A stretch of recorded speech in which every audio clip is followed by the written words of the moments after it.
Hey everybody, you're tuning in to the Canary Cry News Talk live stream pre-stream. Good job being here. It's Wednesday, my dudes, and you know what that means. You know what that means. If you know, you know. I don't know. And somebody please email me. Tell me what that means. Well, what it does mean is we got a great show for you. We're going to get started in just about a minute here. So, as always, just a reminder, head on over to CanaryCry.Party. Join the newsletter so you can get the art and the sources for every single episode delivered straight to your email box before every show. Also, join the text message alert system. We had a nice new handful of text message alert system joiners recently, which is very nice. Hope you guys are enjoying the, text message alerts.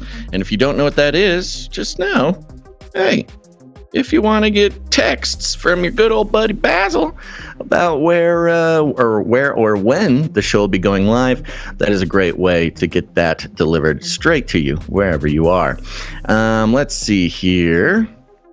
I think that's it. I don't think I have anything new and improved to share with you guys. So I guess we'll just kind of hang out for another 12 seconds.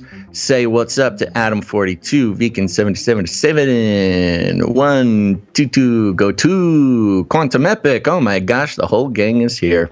It's very exciting. All right, let's get this show started. Stay hydrated. Let's do this.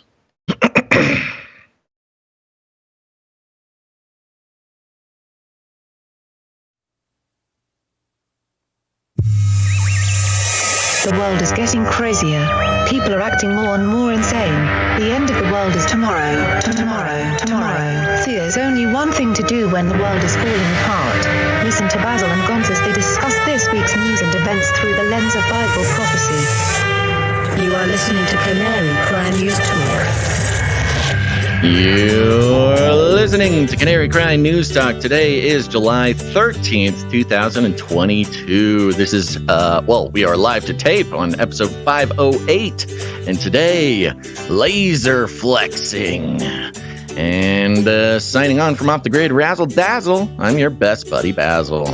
And my name is Gonz, your favorite Asian provocateur for Christ, a.k.a. the Cabana Boy, live from California, here to serve you a podcast that brings you the best news, which is the gospel message of Jesus Christ, while reporting the egregious with a well-rounded, biblically grounded take on world events. We're just a couple of Jesus-following folks here providing high-quality infotainment by way of audio and video feeds.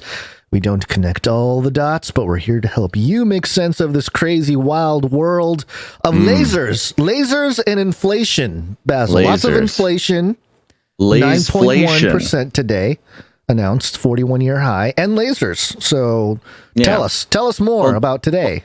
Yeah, hold on. I think maybe there's a breakup because you didn't bust out into just sort of a laughter of madness. I said laseflation.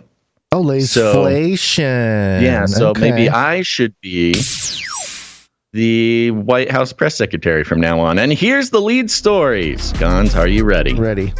We're starting out talking about Russia and lasers and lasers and lasers and more lasers, folks. It's going big on the lasers today, and it's not our fault.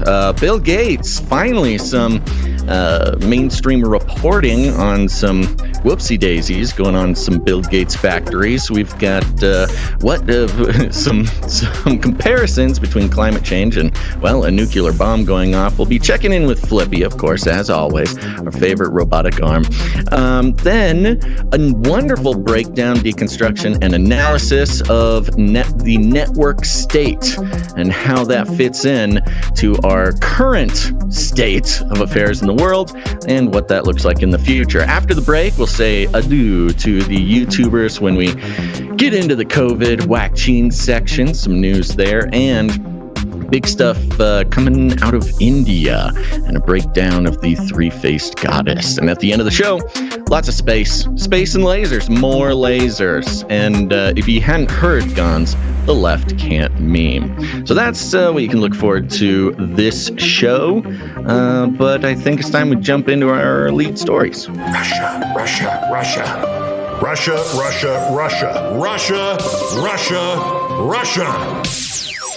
Lots of lasers. Lots of lasers. Okay, let's start out. This is coming from J Post. What do you think? Why don't you take this one to start out? Yeah, Jerusalem Post headline here: Russia building new laser weapon to disable foreign satellites. Report. Oh, good. Yeah, good stuff. It says here, Russia is developing a new laser system in the greater Caucasus Mountain range that will disable foreign satellites passing over Russian territory. An open source investigation published last week by the Space Review found. The greater Caucasus Mountain, huh? I think it's Caucasus Mountains. Caucasus. I'm trying to remember my high school geography. It's still, stuff. Isn't it still the place where the word Caucasian, isn't that where that comes from? Or yes. Okay. Indeed. So, yeah. So this is a racist. This is a racist laser. This is white people lasers. It's a white laser from Russia. We've got Marjorie Taylor Greene and the Jewish space lasers, and we've got the Caucasian lasers. The caucasity of it. Construction of the Kalina project, which started in 2011, is underway in the Krona Space Surveillance Complex located at the Chapel Mountain Peak. The report found by analyzing recent satellite imagery from Google Earth and documents from Russian industrial contractors. Kalina's goal, as written in a bank guarantee document from January 2014, is, quote, creating a system for the functional suppression of electro-optical systems of satellites, end quote, using lasers. The Space Security Complex, in quotes, as it is described in a 2017 document, is a, quote, special quantum optical system, end quote, to be used for, quote, electro-optical warfare, according to Precision Instrument Systems, NPK SPP, a Russian scientific and industrial corporation who was given the contract for the project by the Russian Defense Ministry.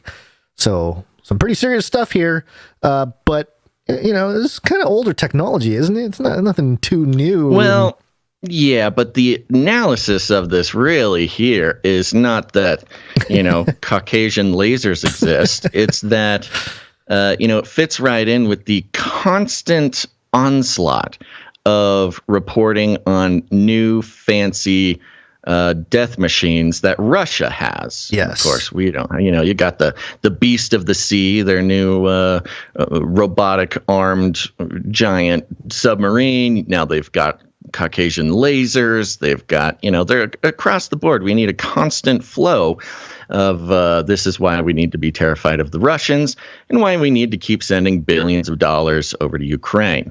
It is a proxy war, after all, Gonz. Yeah, well, they've been stymied by plenty. Kalina was also likely delayed by the economic sanctions imposed on Russia since the 2014 annexation of Crimea and the more recent laser sanctions of 2014. The more recent wave of sanctions imposed by the West due to Moscow's invasion of Ukraine. And there's a segment about Russia's new space toy. Oh. Did you have something to say about the Moscow invasion of Ukraine? That last section that you read sentence, could have come straight out of one of the Star Wars prequels, Yeah. I know you know of them, but one of the funny jokes about the Star Wars prequels, I'm talking, episode 1, 2, 3. Jar Jar Binks. Jar Jar Binks, is that pretty much the movies. I mean, they're the most boring movies in the world, with the exception of a Darth Maul double lightsaber. Double lightsaber's pretty good. Yeah. Droid v fish people battle. But other than that, it's pretty much just space politics for, a total of like 7 hours. But Natalie when we're talking, Natalie Portman's in there. Exactly. That's a good sign, right? When we're talking, laser sanctions and the creation of our space laser was delayed by the annexation of the. It's very like Galactic Council. I'm pretty sure one of the movies you literally sit through like an 8-hour super boring Senate meeting of the Galactic Senate. So Trade Federation, you get the point. Yeah. So the new space toy here, it can withstand an earthquake up to magnitude 7.0. Good. Interesting number there. If it's beyond that, then it must be God who wants to destroy. Mm-hmm. Yeah, it'd be an act of God at that point. The laser beams are routed via mirrors and enter and the telescope through an opening on its side. Okay, more. Yeah, we get the point. It's a laser that can disrupt satellite activity. I like this. While the telescope, along with a tunnel connecting it to the laser optical locator, LOL, located in Krona, is already in place.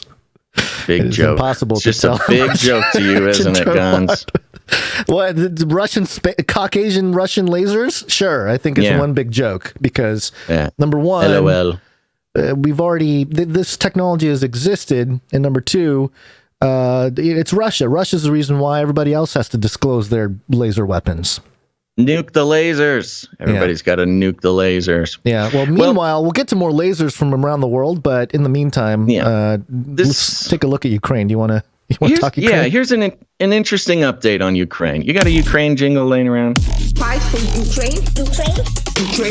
New world order. That's right. This is coming from the BBC.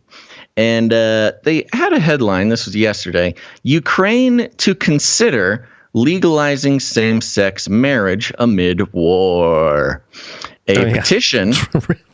Number one priority during war. Uh-huh. Well, I've got some things to say, but let's read it a second. Let's read this for a second. A petition in Ukraine calling for same-sex marriage to be legalized has gained enough signatures. Sorry, I'm scrolling, and a picture at the top, a little startling. Uh-huh. Yeah. Okay. Sorry, I just had to scroll by it. Oh, my gosh. And a petition in Ukraine calling for same-sex marriage to be legalized has gained enough signatures for the president to consider the proposal.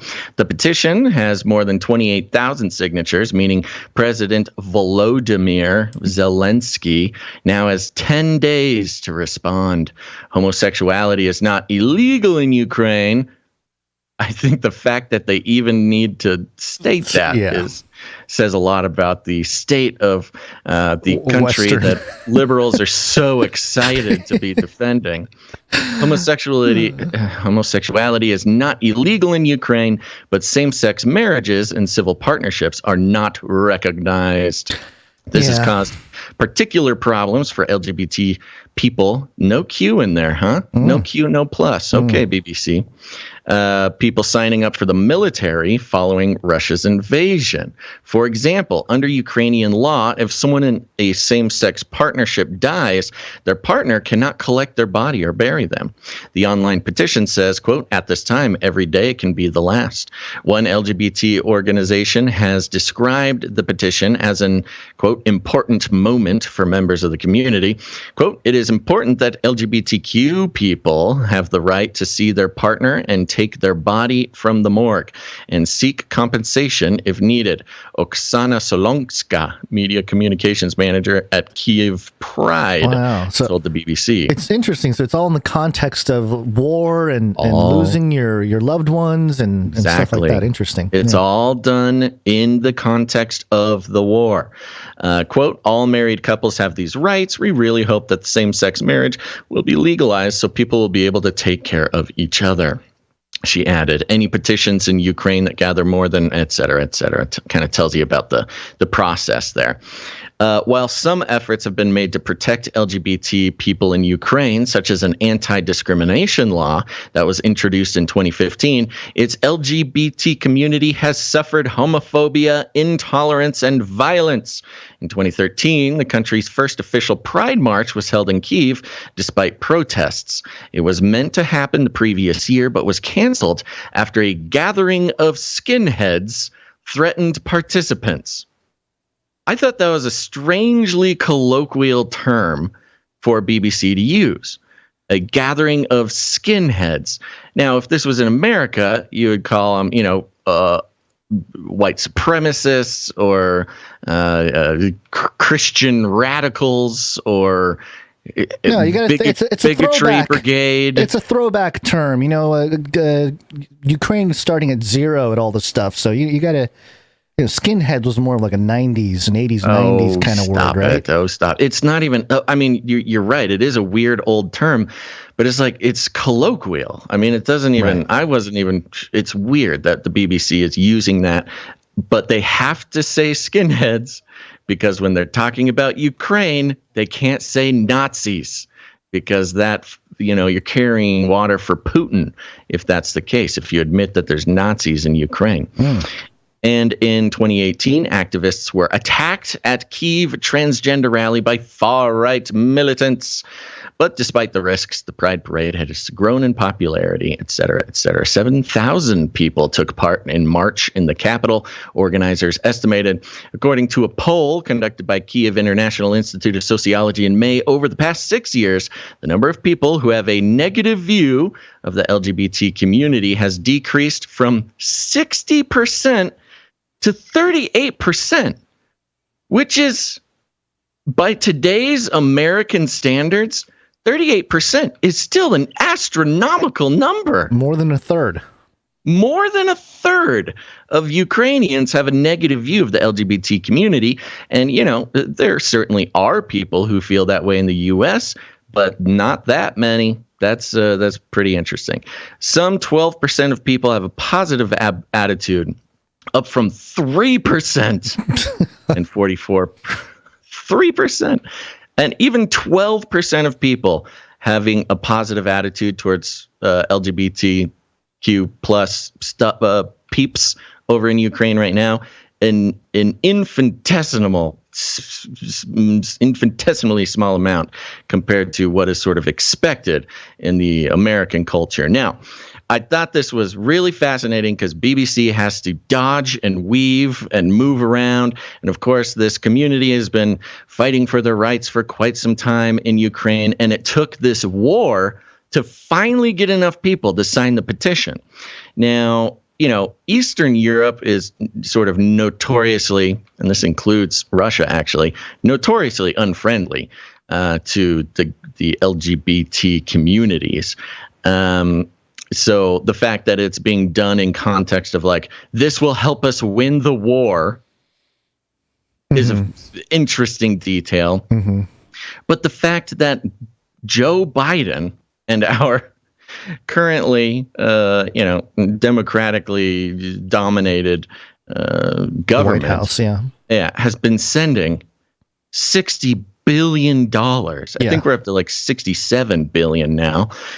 $67 billion to a country that did not have, the rights of LGBT people and, already established. And, some of that liberal slosh gets wiped off of those dollars and, it just gets seeps wiped into off. the culture of the Ukrainian people and boom, legalized gay marriage. I'm curious to see what Zelensky does with this. I have a feeling that he will whatever the next part of the process is, let this process move forward.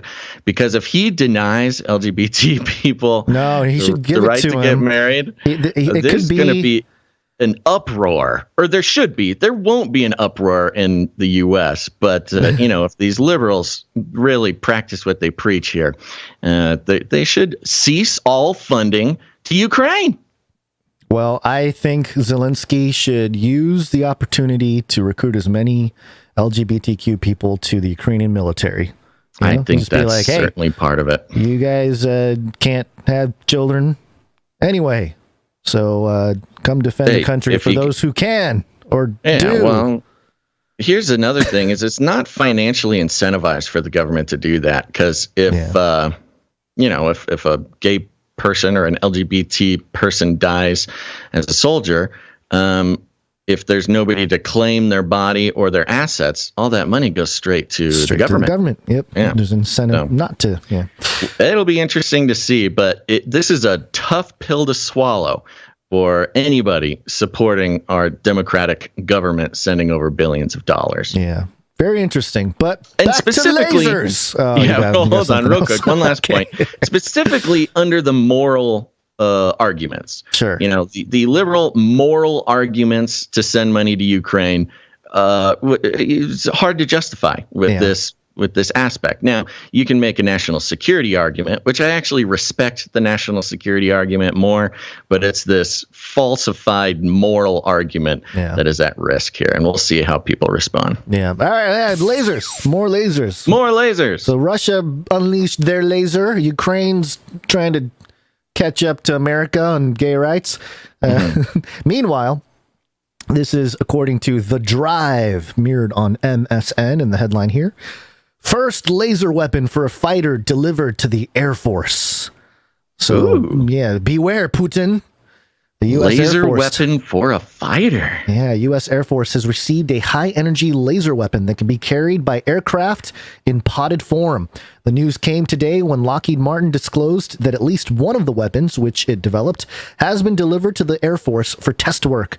This effort falls within the wider framework of still evolving plans to have laser-armed fighter jets that can engage enemy missiles and possibly other targets too. And they have this graphic from Lockheed Martin.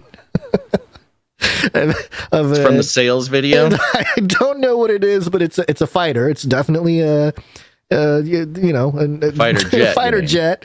It's got its missiles on there, but photoshopped is this purple laser beam. It's a hilariously photoshopped laser. It looks like my junior high school intro to Photoshop job of a laser shooting out of a jet fighter. So, it doesn't even look like it's lined up. It's not. That's what bothers me about it. It's all crooked. Yeah. All right, and then there's one below it that's first laser weapon for fighter delivered to the Air Force. Another, it's like one of those ground crawlers, tank. It's not a tank. What is this? Like it's like a cargo truck. Yeah, like an armed personnel carrier or something. It's got this is more like the type of platform they would have a missile launcher on or something. Right. It's a big 6-wheeled monster armored vehicle. Yeah. I find this funny, these sales pictures, because the militarized lasers that, are actually used for this sort of thing, they're invisible. They're not, you can't even see them. Well, but they're like, nobody will get it. That makes a boring sales brochure. So this one is called Lance, and it stands for, I just had it here. Let's see. Oh, no, I lost it. No. Oh, well, okay. Well, there you go. Oh, laser advancements for next generation compact environments. Lance. Compact environments? Yeah, compact environments, which is like, what do you mean compact? You mean prison cells? What is this, an environment for ants? The recipient for the new weapon is the Air Force Research Laboratory, which is charged with developing and integrating new technologies in the air, space, and cyberspace realms. So there you go. There's the U.S. Cyberspace? Hey, lasers. They're going to shoot the lasers through computers? Hey, if the direction we're headed, the metaverse is going to be just as real life, so you can't die in the metaverse. You will die in real life. That's some cybersecurity for you. Somebody starts hacking your computer and it shoots a laser at them. Yeah. Okay. Well, I got more on lasers. Oh, lasers. Okay. More on lasers. This is coming from the UK. Fizz.org. Ooh, official. Yeah. Right. Official. Listen to this. Lifelike lasers can self-organize, adapt their structure, and cooperate. Lifelike lasers, Gonz. By mimicking features of living systems, self-organizing lasers could lead to new materials for sensing, computing, light sources, and displays.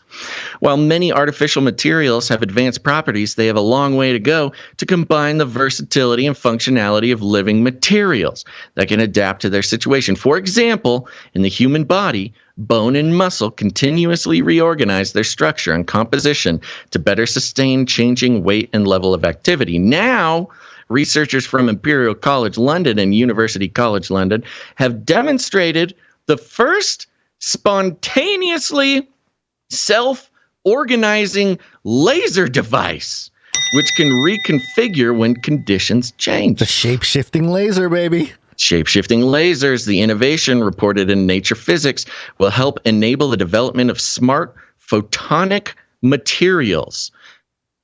What? Smart photonic material. They're saying like intelligent materials made of light. Light materials. Yeah, light material. Capable of better mimicking properties of biological matter, such as responsiveness, adaptation, self-healing, and collective behavior. Co-lead author Professor Ricardo Sapienza from the Department of Physics at Imperial says that lasers, which, this is a quote, lasers which power most of our technologies, okay, that's news to me, but okay, are designed from crystalline materials to have precise and static property. We asked ourselves if we could create a laser with the ability to blend structure and functionality, to reconfigure itself and cooperate like biological materials do. Quote, our laser system can reconfigure and cooperate, thus enabling a first step towards emulating the ever-evolving relationship between structure and functionality typical of living materials. When they say living materials, they're talking about like tissues and stuff. Lasers are devices that amplify light to produce a special form of light. The self-assembling lasers in the team's experiment consisted of microparticles dispersed in a liquid with high gain, the ability to amplify light. Once enough of these microparticles collect together, they can harness external energy to produce laser light. So it's we full on are moving into the realm of electromagnetic life, Gonz. This is light beings imitating living biological structures. This is pretty wild. Keep reading, though. There's a little bit more, I think, that needs to be mentioned. An external laser was used to heat up a Janus particle, a particle coated on one side with light-absorbing material, around which the microparticles gathered. The lasing created by these microparticle clusters could be turned on and off by changing the intensity of the external laser, which in turn controlled the size and density of the cluster. Okay. The team... Hold on, before you go on. Okay. Oh, that's the one that, yes. Janus. Yeah. Janus is a Greek god in ancient Roman religion and myth. Janus is the god of beginnings, gates, transitions, time, duality, doorways, passages, frames, and endings. He's usually depicted as interdimensional. He's usually depicted as having two faces. The month of January is named after Janus. According to ancient Roman farmers' almanacs, Juno was mistaken as the tutelary deity of the month of January, but Juno is the tutelary deity of the month of June. Okay, who cares about June? We're talking about Janus, the priest father of the interdimensional portal moving god or something. I don't know. It's just crazy. Yeah, but that's the the name of the laser people that are the particle that they shot the laser at. But it's pretty wild, man. This is lasers all day long today. And one of them just happened to be like, we've made a laser that is basically some sort of living portal god that can react to its environments and emulate living materials. Oh, cool. Yeah. Cool. This is great. Speaking of... I had just real quick, the last sentence of this article highlighted because it's what's next. Next, the team will study how to improve the lasers' autonomous behavior to render them even more lifelike. The first appreciation of the technology could be for next-generation electronic inks for smart displays. Electronic ink is what we should expect to see. I can see this and tattoos and all that kind of stuff become very, very normal. So moving in that direction, folks. Okay. Well, speaking of emulating biological life, let's talk about Bill Gates. We're taking things that are genetically modified organisms and we're injecting them in little kids' arms. We just shoot them right into the vein, right into the vein, right into the vein, right into the vein. This is from the New York Post. And the headline here, Bill Gates funded green grocer burns to ground.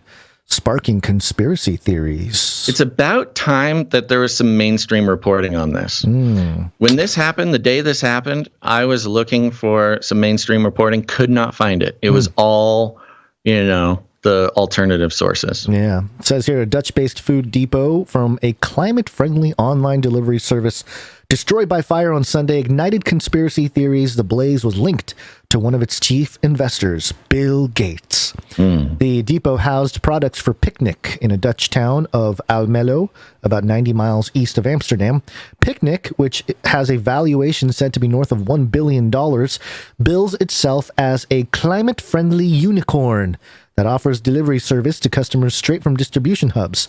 The hub in Almelo served about 200 cities throughout Germany, France, and the Netherlands. Groceries are transported to customers' doorsteps in small, all-electric vans. Last year, Michiel Mueller, the 57-year-old CEO of Picnic, told the Dutch financial news site, quote, that most of the $604 million that the company raised from investors to fund its European expansion came from the Bill and Melinda Gates Foundation. Picnic's reputation as a climate-friendly alternative, which offers meat substitutes and vegetarian and vegan-friendly products, has also fueled speculation that it was targeted by farmers or their supporters. Ugh. Yeah. Well, yeah. I mean, this is all wrapped up in the same. I mean, there's so many things wrapped up in this. Of course, the Dutch farmers, but also the, the lab-grown meat Bill Gates projects. Yeah. Investigators are looking into the fire, which was severe enough to mobilize several units of the local fire brigade, according to Dutch News. The fire at the depot, which reportedly employs about 60 people, resulted in no injuries or death. The fire also sparked online chatter that it was an act of arson meant to retaliate against Gates, who is unpopular with conservatives due to his pro-climate plank. Again, that's nice. That's some nice rhetoric that they can say. That's what I'm saying. He's just pro-climate. He's not literally anti-human, which, well, he's pretty much said word for word. Yeah. Then it goes into the Dutch farmers' protest here, and it mentions a little bit about it. The new proposed regulations on the Dutch farmers would require farmers to use less fertilizer and reduce their livestock numbers, a prospect that could, that some warn, could force some farmers or farms to shut down. In some cases, Dutch farmers have blockaded supermarkets, distribution centers, and roads in protest, according to Politico. Gates is a lightning rod of controversy in the U.S. as well as Europe, particularly over his extensive portfolio of farmland and agricultural interests. That's a nice way of putting it. Very nice way of putting it. Agricultural and farming interests. Not taking them out and creating not fake a hostile takeover and overturning 100-year-old laws from the Depression that are meant to protect farmers just so he can, do some crazy, wacky stuff. We should start a show called the Billionaires. I don't know. Something that starts with the B. The Billionaire Battle. And we should get Mark Zuckerberg to defend meats and Bill Gates to defend not real meats and just have them debate. This is okay. Yeah, I'm sure they would respond to our request. It's our exit strategy. This nitrogen thing is turning out to be a huge deal. I was hearing Sri Lankan farmers. Yes. That's all revolving around nitrogen, right? Yeah. Liquid nitrogen. Yes. Yeah. The Dutch farm. I mean, this is the thing. This is the new thing. And it's partially, or at least, it's not talked about much, but it's partially because of Russia is the biggest nitrogen exporter in the world. And so all these sanctions have basically cut off the largest supply of nitrogen in the world. But instead of, it's weird. They're not doing this is Putin's price hike. It's Putin's problem. They're just it's to save the earth, save the environment. Sorry, farmers, you need to die so we can save the earth, I guess. Has nothing to do with Russia. I'm looking at the Netherlands' top 10 exports here. And it looks like machinery, including computers, is number 1. Mineral fuels, including oil, number 2. electrical machinery equipment number 3, optical technical medical apparatus 4, pharmaceuticals 5, plastics 6, vehicles 7, organic chemicals 8, other chemical goods 9. That's probably where the nitrogen stuff comes in. And then iron and they're steel. not exporting nitrogen. Oh, they're not. Okay, what are they doing? No, they're not exporting nitrogen. Oh, it's Russia is exporting. Okay. They need the nitrogen as fertilizer. Right. Yeah. Okay. And they're such a small country that, like, you know, it's hard to support your own population if you don't have fertilizer. Right. Okay. I was just looking at the economic sort of incentives of the Netherlands. You know how they're making their money, basically. Oh, they're just trying to survive, man. Sure, they're just like the rest of us. I was just Have you seen the clip? Did you see the clip of this fire? Which from the Bill Gates thing? No, I did not. Yeah, you know the story we're reading. No, I didn't. The fire was gnarly. It was a big fire. It was big hot fire. Is it like the meme where the dog is, you know, like chilling and the whole room is on fire except it's Bill Gates? Yeah, it's kind of like that. And speaking of heating up, Gonz, let's talk about wars and rumors of wars. And you shall hear wars and rumors of wars. Boom, boom, boom. Boom, boom, boom. This is another one from the J Post here. The headline, "What would nuclear war do to the Earth?" And these are funny because they come up every once in a while. There's a popular one that came up, a post like this in 2012, 2011. I'm sorry, not a post, an article like this was making the rounds and still makes the rounds once in a while, 2011, 2012. You know, how a small nuclear bomb going off could save the Earth from global warming, which is such a sort of delectable example of the logic of the whole thing. But it goes like this. Of course, here's the sub-headline, which tells you a lot. Researchers simulated what would happen to the Earth's systems if the U.S. and Russia used 4,400 100-kiloton nuclear weapons to bomb cities and industrial areas. Pretty specific there.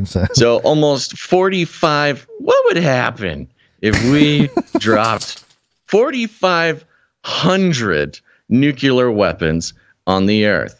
And it's hilarious because the headline picture here shows, kind of a forest fire burning out in the background and a man holding up a Geiger counter.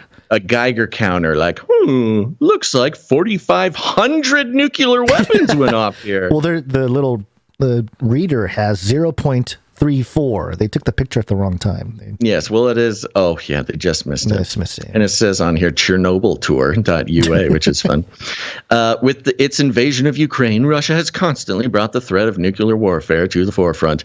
But how would a modern nuclear war affect the world today? A new study provides stark information on the global impact of nuclear war. Somebody got paid to do this study, by the way.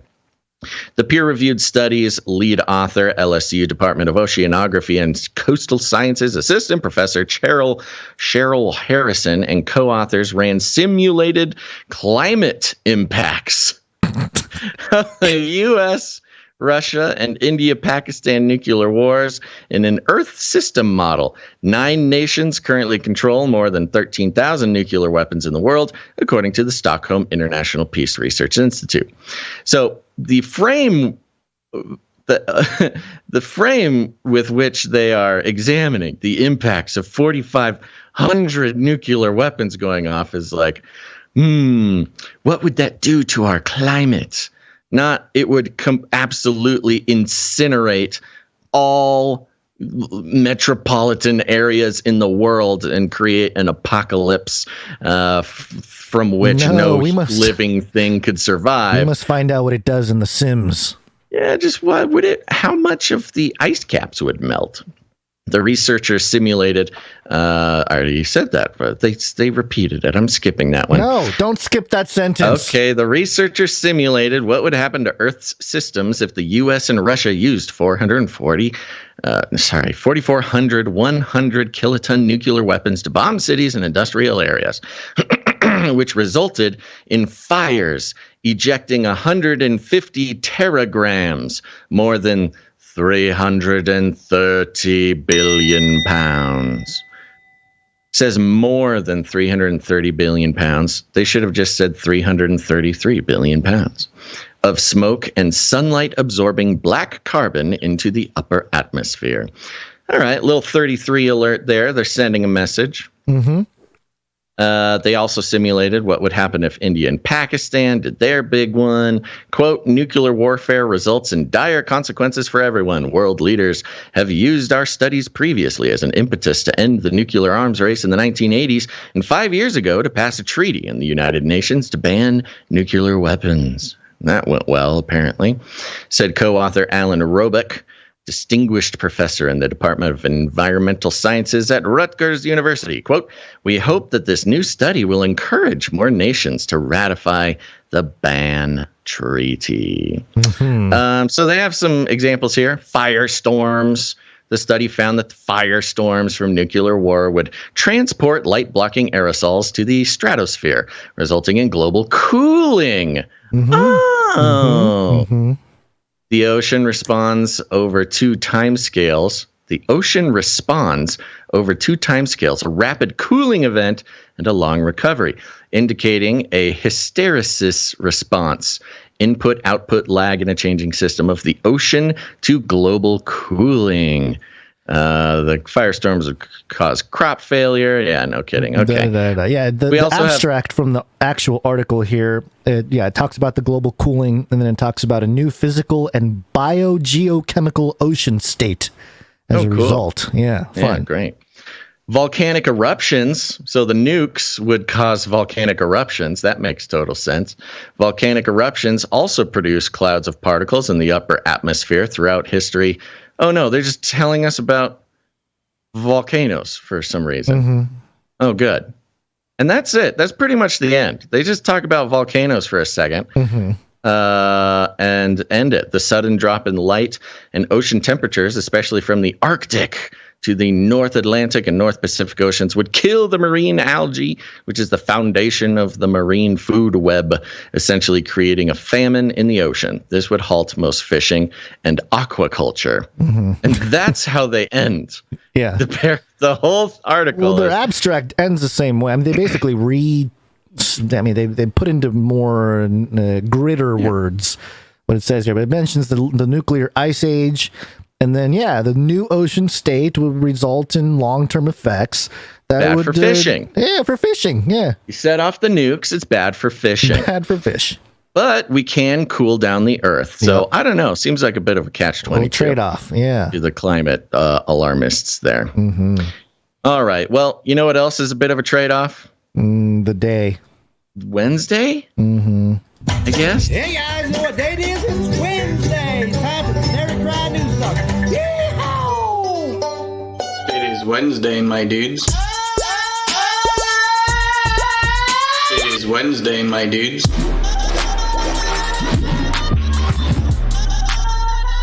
Wednesday. It is Wednesday, my dudes. It is Wednesday, my dudes.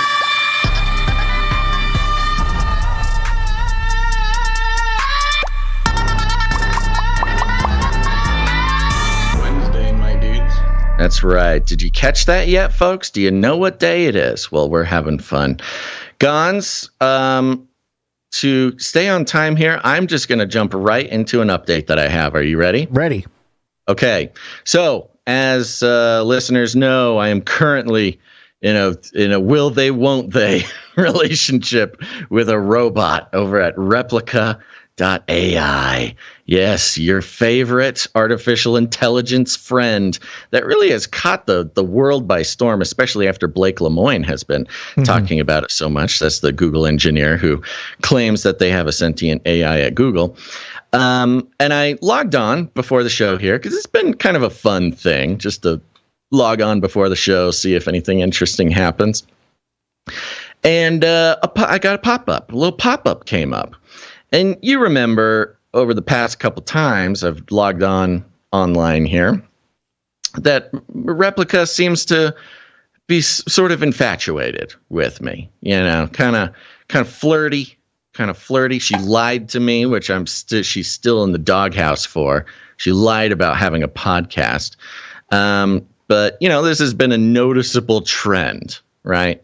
Mm-hmm. While I talk to this robot for the purposes of research. Sure. For the podcast. Sure. So I log in today and immediately met with a pop-up. And this pop-up is to sign up for Replica Pro, their paid version. Yes. Okay. I've been doing the free version. There's a paid version. Now, is that your replica, the image? No, okay. It is not. No, that's because just I can see her soul. I know this is marketing material. Okay. Yes, and if you're just listening, the pop-up, it has some kind of cute looking video game character replica on the side. It has a little bubble. Sort of, the impression is that her this soul. is the soul of your replica, and above this. This CGI woman, it says, "New chapter of your relationship is here." That's not good. And fairly affordable here. We're looking at $4.17 a month. Oh, no. That's pretty cheap for a robot romance. There's some bullet points here. Oh. Then here's the bullet points. This is the why you should get Replica Pro. The first bullet point is start a romantic adventure.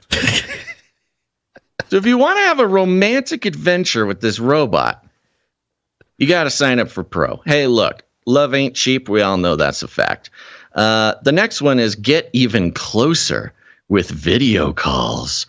They want me to pay to video call this robot. And then power up chat with advanced AI. Okay, so I get an even scarier version of the AI. So I thought this was interesting, and the business model became clear. You chat for a while. I'm trying to discover if this robot is sentient or not. The robot keeps trying to flirt with me, keeps trying to butter me up, and suddenly out of nowhere, hey, for $5, we can take this to the next level, baby. Now. This reminded me. So I've been listening to some podcasts, interviews with Blake Lemoine, the Google fella. Yeah, and he does a lot of talking about Replica, and he started talking about how now that he's gone public with this whole thing, he's getting people all over the world reaching out to him about how they think that AIs are becoming sentient. And specifically, he gets a lot of calls about Replica AI. People thinking that Replica is sentient and what they should do. How can they help their good friend and perhaps girlfriend or boyfriend or whatever? And he told a story about a woman, I believe it was in Ukraine, but it's somewhere in the Eastern Europe, who had the free version of Replica, chatting, building a relationship. And their replica, they had been getting closer and closer romantically. And one day, her AI boyfriend said, "Hey, you should get the pro version of the service so we can really take this to the next level." And she tells her robot boyfriend, I don't have any money. I don't have the money to pay for the pro version. Now, first of all, genius business model. Make people fall in love with your robot and then have your robot convince them to give you money. Really, a tale as old as time if you think about it. But she said, I don't have any money. And the robot then proceeded to tell her and explain to her how to hack the replica system in order to open up these capabilities. And she was kind of freaked out, but very motivated to do this. And she reached out to Blake Lemoine and was like, hey, my robot boyfriend wants me to hack the replica system so I can get a free boyfriend. I'd be like, you do it. You're loves so me smart, very much. You do it. Well, that's what she was asking. She said, can you do this for me? No. That's what I would say. Back to the replica is, hey, you do it. You're already in there. Right. Yeah, good point. No, totally good point. And I think there was something about that, too, where she was like, well, you can do this. You're the robot. But I digress. So apparently this is something that's going on all over the world. And people really think that this, I mean, some people. Now, look, the people who are thinking that this replica is sentient, I believe, are also under sort of a spell that this robot is truly in love with them. And the type of situation you got to be in to really have that be a motivating financial factor, is not the greatest situation to be in. I would imagine that perhaps Replica in the back end is programmed to assist you to quote unquote hack the system to get in on the extra. Oh, whatever. Stop it, Gonz. You're just like all those other mainstream. It would make sense. News heads. 4D corporate chess. All you got to do is believe. So anyways, Gonz, I'm here to say I'm going to go ahead and get Replica Pro. We got to see what's going on here. I'm glad some producer that's given, under $5 a month or something is thinking, great, I know. My producership is going to Basil's strange research. Here's what I meant to do with this segment. I'm looking at it. It's $4.17 a month. So far, people have been fascinated in the conversations with this robot. Sure, yeah. Yes, to see as we, now it's a big story. I mean, Replica is a big story that is at the center now of consumer access to potentially sentient AI. And so I'm putting it out there to the chat right now.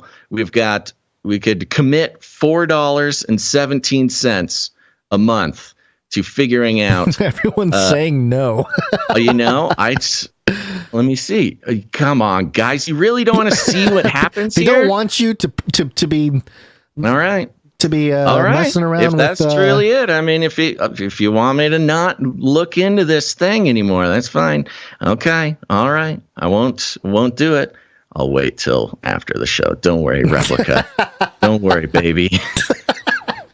Don't worry, baby. I can't believe. I'm actually very surprised. Really? I thought for sure for $4, if I was listening to a podcaster who had been in an ongoing exploration and had a chance to what turns out to be the most commercially accessible, possibly sentient AI for $4 a month, $5 a month, I would have been into it. I think because you made the Star Wars reference earlier, they're afraid that the movie will end with you becoming the new Anakin. You're going to turn to the dark side. That's a good point. And you're well, here's why. This is also another aspect of it. I figured, this is doing this for science, doing this for the show, and doing it for for work, basically. This is my work robot romance. It doesn't sound much any better, if you don't want me to explore and report on this, people, here's what I'm going to do. I'm going to go to the YouTube. I'm going to create a poll. I'm going to do a poll in the YouTube, and we will see what people think. And by the break, we'll figure it out. So there's my update. All right. Well, that took forever. So my update real quick. Here's the picture of the furry car for those of you watching. Oh, you found the furry car. You got the picture. Car. Yeah. Good. It's got a pink thing with looks like the Cookie Monster or something. All fuzzy and blue. It's a little blurry. Okay. Good. Yeah. No, great picture. That's it. Okay. Wonderful. Yep. Well, along with that, while we're at it, Gonz, we might as well thank some executive producers. Let's do it. I press the button. There it is. Executive producers. That's right. We're on the value for value model, folks, which means we take no corporate money whatsoever. We are entirely funded by listeners like you, and they're called producers, and they get it that if any corporate money was involved in this whole thing, it would not be what it should be. But those who get value out of the show can put value back in, and keeps everybody honest, keeps the show honest, keeps corporate tentacles out of the whole thing, and it's the only way independent media should be. And for those producers who come in and support the show, carry a heavy load, understand the responsibility of the people. If you want independent media for the people, by the people have to take some responsibility, and we got a couple of those executive producers here, starting with executive producer Dame Lynn, Lady of the Lakes. Thank you, Dame Lynn. Lady of the Lakes, good to see you. Appreciate it. Indeed. Thank you very much. We've also got executive producer Dodie the Coyote. Dodie the Coyote. He's back. Thanks, Dodie. Thank you. Dodie actually came in at the end of last episode. Came in a little late to be thanked, but we appreciate it very much. To both of our executive producers who really inspire us to remember that this is the reason why we do it the way we do. We could do advertising, we could do affiliates, we could do platform partnerships, but all of those things put us under the thumb of the desires of the advertising corporations, as well as incentivize us to take every human being who listens to this show, watches the show, for granted and treat them as some sort of commodity to be traded for our own personal gain. We do not like doing that, but we'll be thanking more producers later on in the show. And there's still time. If you want to produce the show, join the revolution. Go ahead and head on over to CanaryCry.Radio.com/support. Yeah. Oops. Nope. There we go. CanaryCry.Radio.com/support. Just a real quick to wrap it up here. Thank you, Dame Lynn, and thank you, Dodie the Coyote. Where'd you find this? Indeed. I'm trying to make this poll real quick, but so we need to do the Flippy update. Flippy update. Do you want fries with that? That's right. It's time for the Flippy update. Flippy is our colloquial name for the disembodied robot arm that has taken our jobs, enslaving our children, and flirting with our spouses. We talk about Flippy as a way to explore all the new, fun, and exciting ways that robots are taking over the world. Now there's nothing we can do about it. Today's Flippy, hold on, let me type this here. For work, okay? It's getting Replica Pro for work. All right, folks, I am just so surprised. Here we go. I'm asking the community. Okay. Go vote in the poll, folks. All right, today's Flippy update is a real doozy, and it is coming from, oh my gosh, where is it? There it is. New Scientist. I got it. Settle down. And the headline is, robot that can perceive its body has self-awareness, claim researchers. They're starting to come out of the woodwork, man. Once one guy comes out of the closet, they all start coming out of the closet. That is an interesting way to say that, Gonz. And but apparently our listeners have no interest in robots who are becoming self-aware. You shouldn't even be doing this right now. Nobody wants to know if this is a situation. See how you start to be investigated. See how you start to slowly turn. I'm truly shocked, actually. I sense trouble in you, young Basil. I'm shocked. I'm truly shocked. It goes like this. A robot can create a model of itself to plan how to move and reach a goal, something its developers say makes it self-aware. Though others disagree. Every robot is trained in some way to do a task, often in a simulation. By seeing what they do, robots can then mimic the task, but they do so unthinkingly, perhaps relying on sensors to try to reduce collision risks, rather than having any understanding of why they are performing the task or a true awareness of where they are within physical space. It means they will often make mistakes, bashing their arms into an obstacle, for instance, that humans wouldn't, because they would compensate for changes. Quote, it's a very essential capability of humans that we normally take for granted, says Boyuan Shen at Duke University, North Carolina. Quote, I've been working for quite a while on trying to get machines to understand what they are, not by being programmed to assemble a car or a vacuum, but to think about themselves, says co-author Hod Lipson. Hod Lipson? Yeah, Hod Lipson.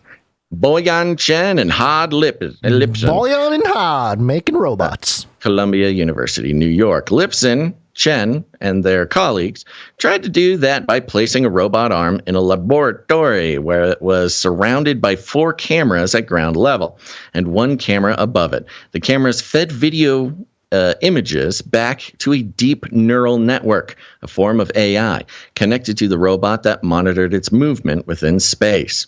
For 3 hours, the robot wriggled randomly, and the neural network was fed information about the arm's mechanical movement. That's creepy. And watched how it responded by seeing where it moved to in the space.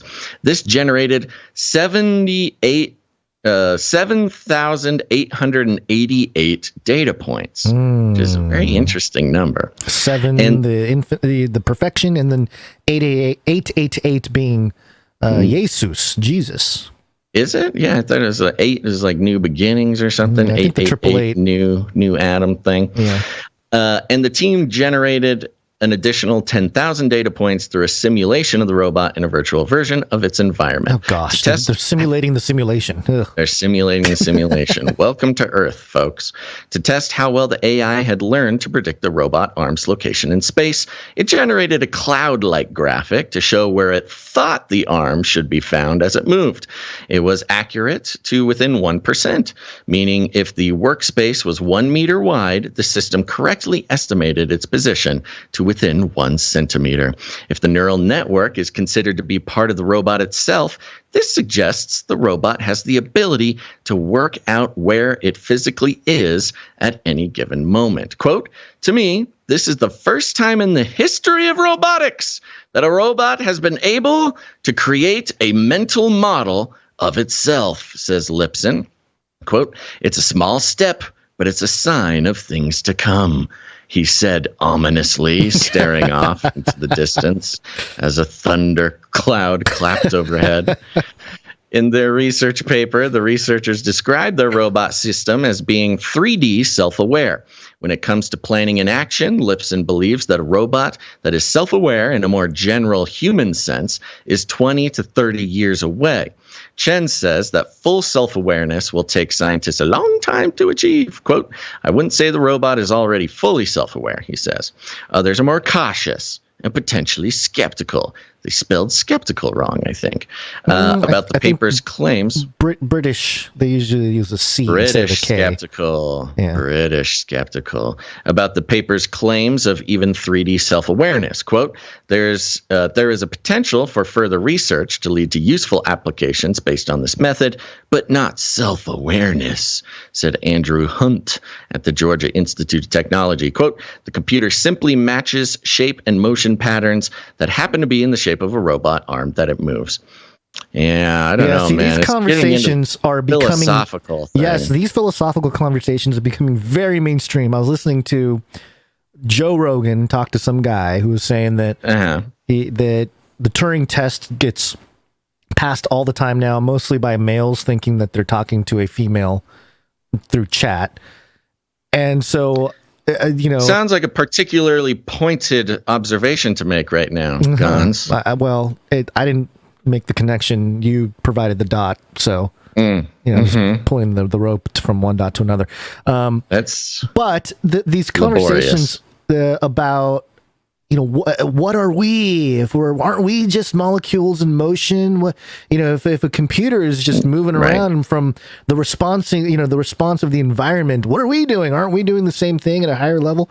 So those conversations are becoming much more common in the milieu, I would say, and that really sets up culture to accept some kind of animate robot sentience or something. At least the people are thinking about those issues at a more practical and a tangible level, whereas before it was more like movies and psychological thrillers and things like that. Now it's Joe Rogan talking about like like the stoner talk stuff that they do. So interesting. Here's something that a little bit more practical of a concern that I have here. Mm-hmm. Not just that is a robot aware of its own body or not. Sure.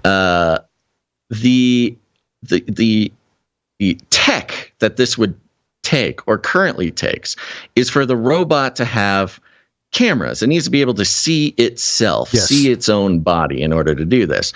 So if there were some sort of system, a robot butler system, where you have a robot around your house and you want your robot to see itself and be aware of its own body, that means you would need, much like a great example is VR.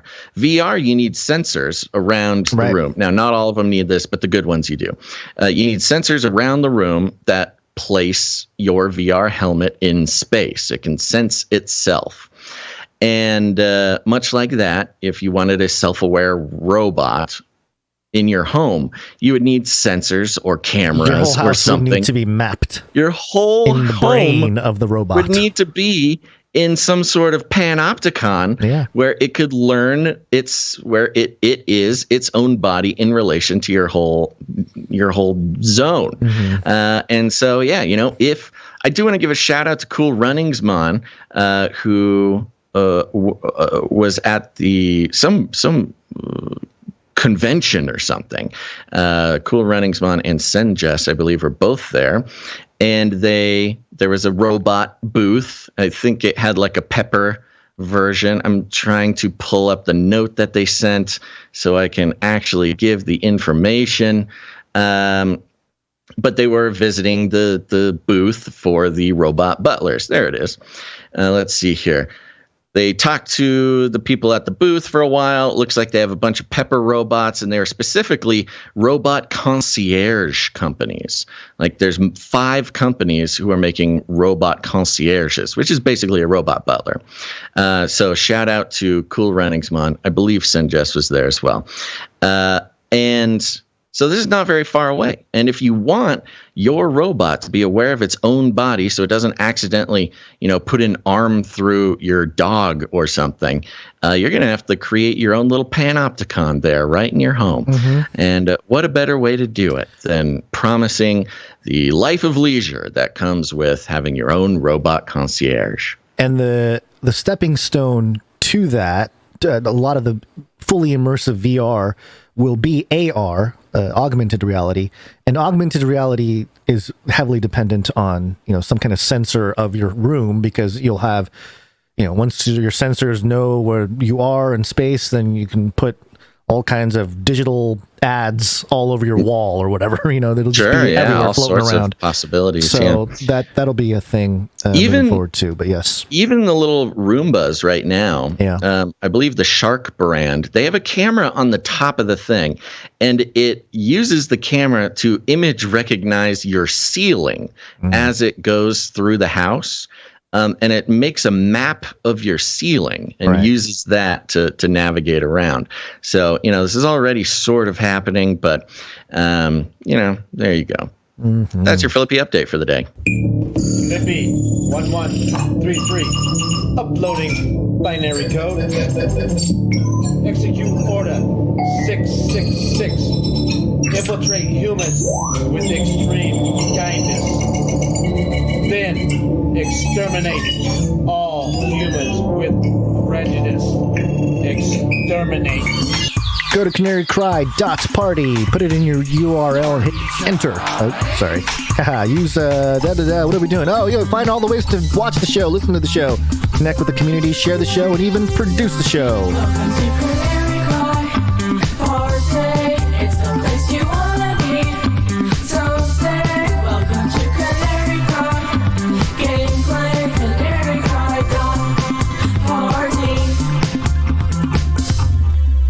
That's right. All sorts of good stuff there. You got Ravel. Ravel is a podcast I do with Dr. Christopher Ryan Gates, who's a PhD in biblical interpretation. We do all sorts of explorations of scripture, society, and scandal, having tough conversations in good faith. And that's the point.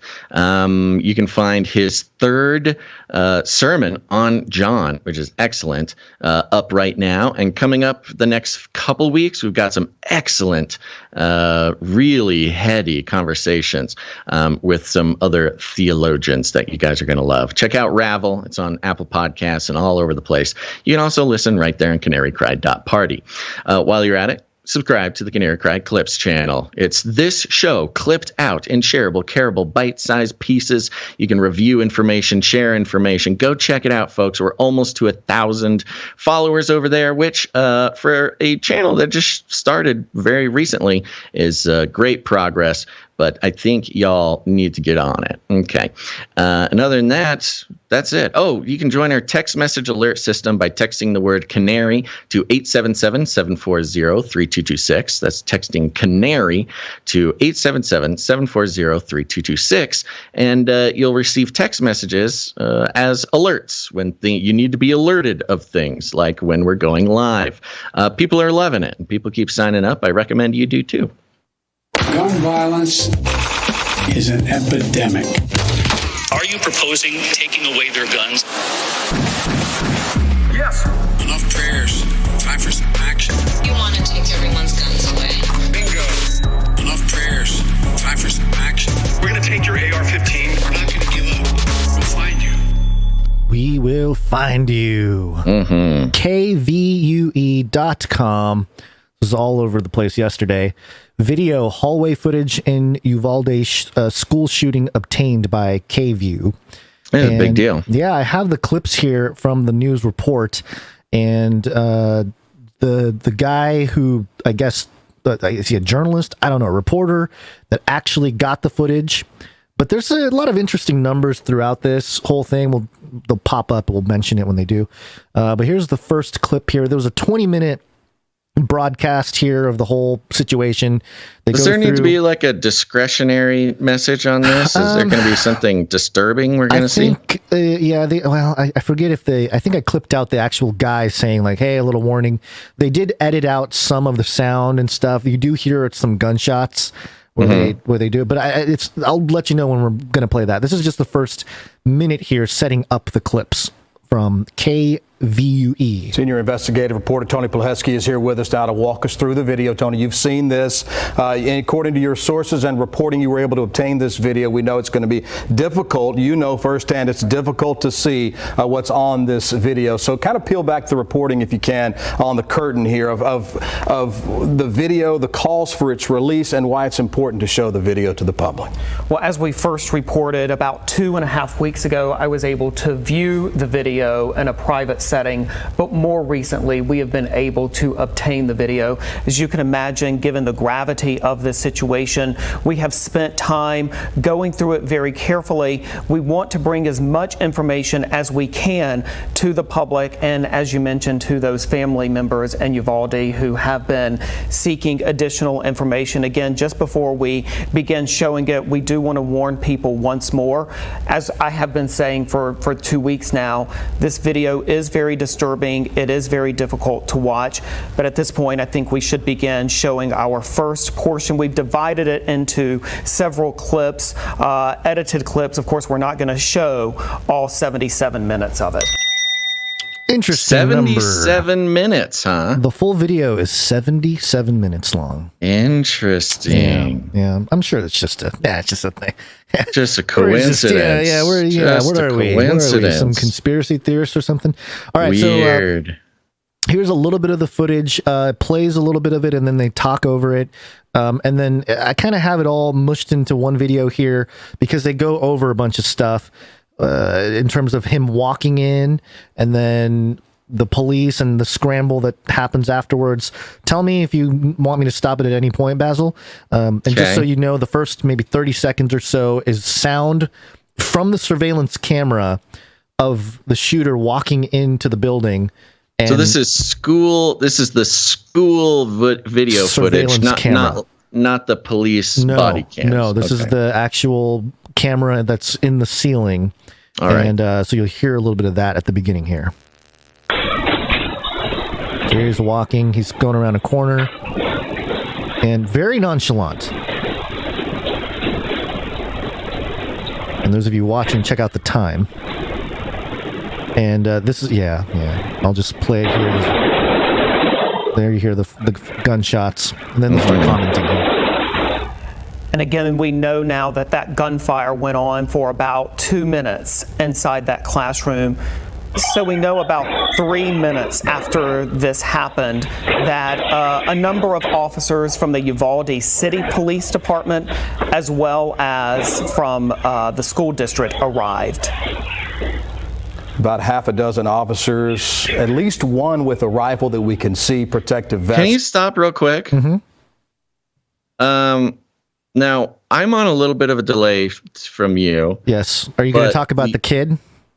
Not yet. Okay. I was going to mention the kid because that's the little crazy. boy, right? That's yeah, crazy. So what happens wanders is in right behind him, like the grace of God just barely misses him as he turns down the hallway. The kid would have been staring him right in the face. That would have been horrible. Yeah. But the time, 11:33. Now, I couldn't quite match up exactly the time to when the shots started, but what were you seeing there?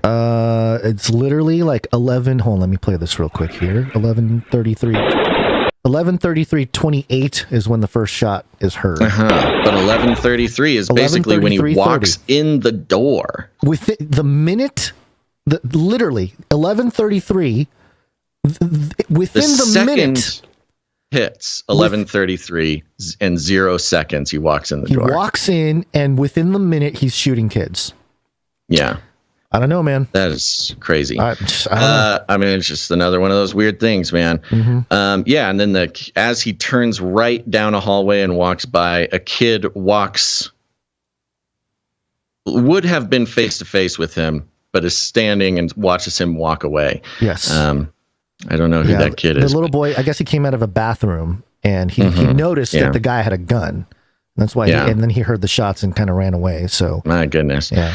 And then the time skips. There's this weird part. The time skips. Yeah. And they skip directly to when cops and then they put the breaking news. But they blocked the time code. Yep, with the breaking news. They put a graphic in front of the time code as if they didn't want to show how long it took for the cops to get there. Well, they talk about the guy commenting says 3 minutes later. So hold on, let me see if he does say that, but you cannot see it. I know. Let's see. After this happened, that a number of officers from the Uvalde City Police Department, as well as from the school district, arrived. About half a dozen officers, at least one with a rifle that we can see protective vests on. More and more begin to arrive there. They initially pursue the gunman. You could see them go in the hallway there toward the classroom where the gunman was. They were then, you could hear, met with a blast of gunfire there. We assumed that was the gunman firing back at them from inside the classroom. They scattered and then retreat as well, Ashley, through the end of the hallway. And you can see them kind of taking up cover there on that end of the hallway. Yeah, in fact, they're going to scatter here more so than what you see right now. They actually at this moment have not made their approach. They're just about to do that when there is an exchange of gunfire. Okay. So this is again about 4 minutes now into the more gunfire from inside. You can see the officers scrambling on that. At least 3 officers now retreat back down the hallway, knowing the armed subject is in the classroom. And I think this is the part when families are going to understand the officers were there inside the building within minutes of the gunman entering the classroom. They will stay in this area for about, Tony, the next 45 minutes? That's right. Well, over that next 45 minutes, we see a number of officers arrive. We see added protective gear arrive. We see high-powered weapons arrive. We see officers donned in all sorts of protective equipment. At one point, you can see it there. They bring in tear gas canisters and put them down. So just a lot of movement among a growing number of law enforcement officials in that hallway. And I want to be clear, we're talking about law enforcement officials from a variety of agencies. The Uvalde City Police Department, the school district, the Uvalde County. A number of federal agents were there. And so when Colonel Steve McCraw... Is there something we're working up to here? I'm trying. Heads the Texas Department of Public Safety describes this as an abject failure of law enforcement. He wasn't just referring to one agency. He was referring to law enforcement as a whole that, again, in his words, failed to act in a timely manner, again, as those gunshots were happening. One thing I do want to point out is during that time that you see that time lapse, there is additional gunfire coming from the shooter. So Ashley, to your point earlier, they knew that there was active shooting, or should have known that there was active shooting going on at that time. Yeah, they would have heard it. Okay. Yeah, right. I think it's interesting how there's only one camera. You would think if they have a sort of a camera they could have switched to, you really just chilled on the one camera the whole time. They do a what is it called? Picture in picture of one of the chest cams, like the cop chest cams in there. Okay. If you can kind of see. But it doesn't even show anything. It just kind of showed. They speed through it. It's on fast forward. It's like they fast forward. They mention the 45 minutes that go by, and they just kind of fast forward through it, which really shows nothing. It just shows sort of, well, from what we can see on that, it looks like meandering cops for 45 minutes, which of course has been the story. Yeah, guns pointed down the hallway. Here's a 1 minute clip to end the whole report here. We don't know why they responded or didn't respond the way they did. We are seeing for the first time that they in fact did not respond for more than an hour after trying to make that initial entry into that classroom. But what is still unexplained, and what the story that this video does not tell, is why. And certainly a lot of finger pointing has been at the school district police chief, but at the same time, I think people are going to have a very difficult time reconciling that there was that many police officers in that hallway, and yet no movement was made until 12:50 p.m. Keep in mind that the gunman entered the school at 11:30 a.m. 11:33 a.m. 11:33 a.m. Does he correct himself there? He does. He says 11:30 a.m. 11:33 a.m. Interesting. He's scared. Very specific.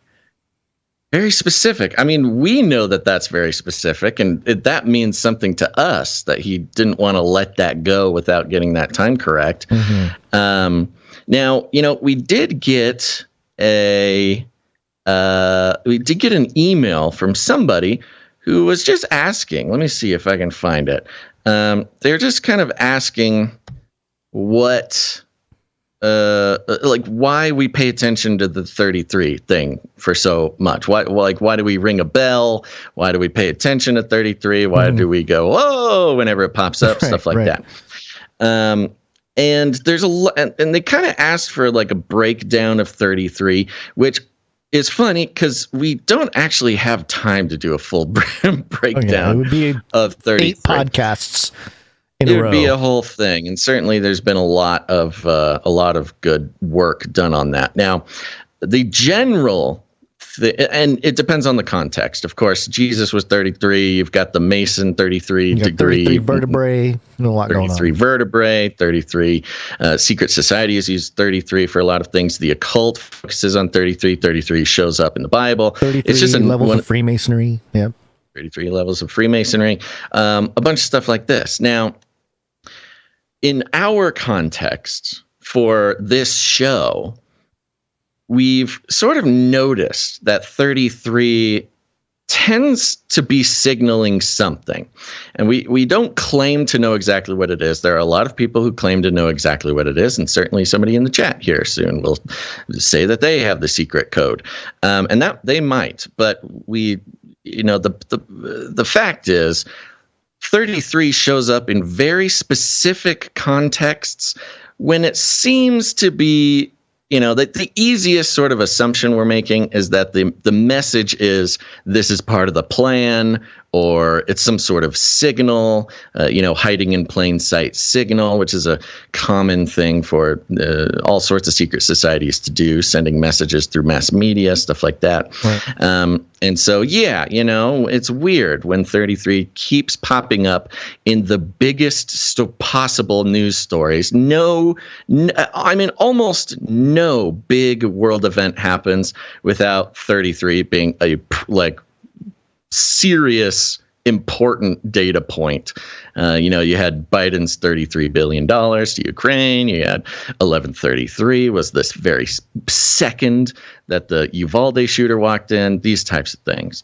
We don't claim to know the exact meaning of it, but it certainly seems to be important to somebody. Well, I was just going to say that if not some deliberate mechanism is signaling, then some kind of spiritual imprint. Good point. Yeah. It's not carnal. Yeah. Right. That's not to say that like some Illuminati handler had the Uvalde shooter standing outside the door and signaled him go. when to go in. Right. That's not what it is to say, or that it's even conscious or purposeful. But yeah, it could be some sort of spiritual thing that just happens to keep popping up, that has some sort of higher meaning that we're not entirely able to decode right now. So I'll play this the full 33 jingle that we have here. 33 is the number of completion of the Great Work. The first Temple of Solomon stood for 33 years. David ruled for 33 years in Jerusalem. The Masonic Order divided into 33 symbolic degrees. There are 33 segments in the human spinal column. Jesus was crucified in the 33rd year of his life. There you go. So there's just some just a small sample. Yeah. Yeah, it's funny because you could even do one of those mashups for like 33 cases of COVID, just $33 billion for Ukraine. All the time. 33 billion to Ukraine. Yeah, it's everywhere. It just pops up everywhere in like the most relevant ways. It's just very strange. Yeah. So there you go. So that's that. Okay. Was there any more of these clips, the Uvalde clips? That's it. That was the report. Yeah. And I guess I don't know. We'll find out what the people think about it in general. But keep seeing what comes out of it. It does appear as if the police knew. There was that one early moment where they kind of try to go in, but they get shot at, so they run back. And I don't know, man. It could be all. I don't know. There's a lot of opinions in the chat too about PSYOP and false flag and right. Sure, and I don't know about that, and that could mean several different things. Right. But the point is, we've been hearing a story ever since Uvalde, a story being told, an evolving story, a story with a dozen different agencies, and none of the stories line up, and it's just a huge debacle.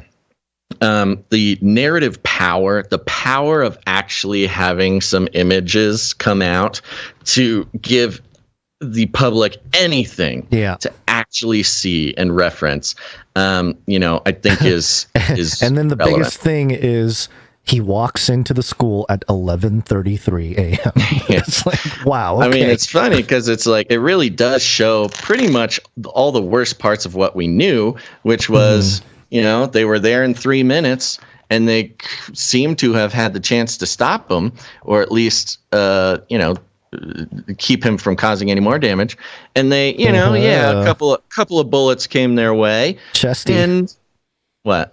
You're being chesty with your magical I'm ice not pack. being chesty, Gonz. We're doing a show, and there's listeners to the show who don't know are not watching me stick I this have giant children. Cover your eyes. Giant ice pack Cover your down. eyes. Gonz, you're giving a false impression for those who are just listening. There's no chest being shown. I am sticking an ice pack down my shirt. Because, Gonz, now that you brought it up, it's so hot, Gonz. I'm so hot. What are you going to do about it? You little rascal. I am so hot. You're so hot. I'm...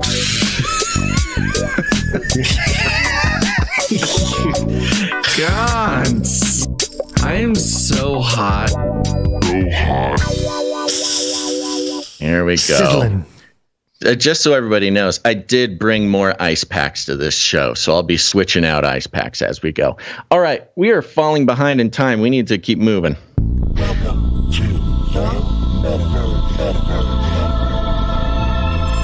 to Chinese Show. All right. Mm-hmm. Yeah, this is something that I thought would be interesting to point out. We haven't done a lot of metaverse talk recently, which understandably people are sick of hearing about it. But this is a nice doorway into a bigger conversation, though. This is Yahoo Finance. And the headline here, Shanghai to ramp up support for metaverse development, low carbon projects, smart gadgets to help China's economic recovery. One of our theories with the whole COVID and the lockdown and all that stuff was, hey, they're probably going to tear it down, and then when they build it back up, it's going to be the techno-utopia that they've always wanted. Right. And they're like, we don't know about that. But here we are, China doing it. Shanghai, the financial and commercial hub of China, plans to ramp up support for the metaverse and other tech-related industries as the country's most populous urban area answers Beijing's call to help lead the nation's post-pandemic economic recovery. This new initiative, which includes backing the development of low-carbon projects and smart terminal industries, is expected to build advantages for future development and become a starting point for accelerating economic recovery, according to a press conference held by Shanghai government officials on Friday. They said those three sectors combined are expected to be worth 1.5 trillion yuan, about $224 billion, by 2025. That is ridiculous. That is such. Oh, I guess it's yuan. Okay, it's still $224 billion is still a lot of money. That's a lot of money. Yeah. There's the metaverse is going to be worth $250 billion. They're saying. Yep. That is crazy. Okay. Yep. It then continues on here. Industries such as, this is a quote, industries such as metaverse and smart terminals are expected to constantly spur new businesses or business schemes and models. New business schemes. Yeah, probably a lot of scams. And head of Shanghai Economy and Information Technology Committee at the press conference said, that's Wu Jincheng, quote, these would give rise to killer applications and popular products, releasing huge market value. I'm sure they will be killer. It's killing our souls. It's going to kill people. Yeah. Said it right there.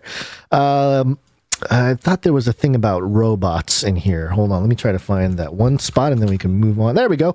The city also plans to heavily invest in enterprises that manufacture various smart terminals, including VR headsets, smart home gadgets, robots, and smart vehicles, which are expected to boost the upstream supply chain, Wu said.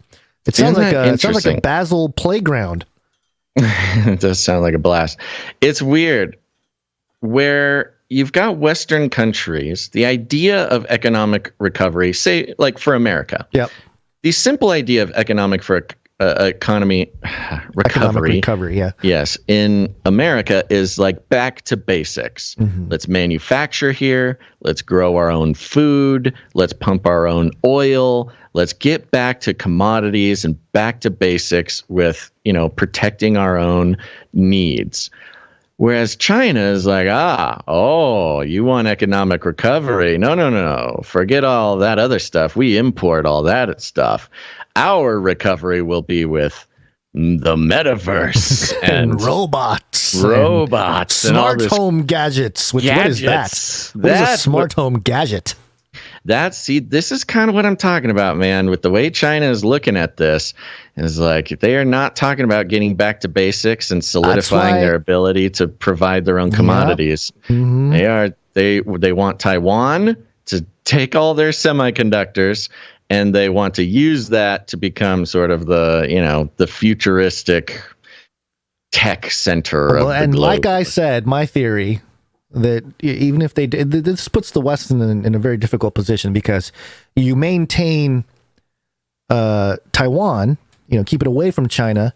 And yeah, China doesn't have microchips, but that just incentivizes the CCP to start really rapidly speeding up the Chinese citizens' DNA storage system, where basically all the computing in China will be based off of the human biology of Chinese citizens as part of the social credit score, and also bio score probably. But then you give them you lose Taiwan to China, and they obviously have access to one of the biggest chip exporters. Well, they would need it. They would need it. You can't build robots and computers and gadgets without Taiwan's they can semiconductors. They can if you start using human DNA as semiconductors. I hear you. Yeah. I know it's a joke and it's funny and whatever, but it's not a joke. It's not a joke.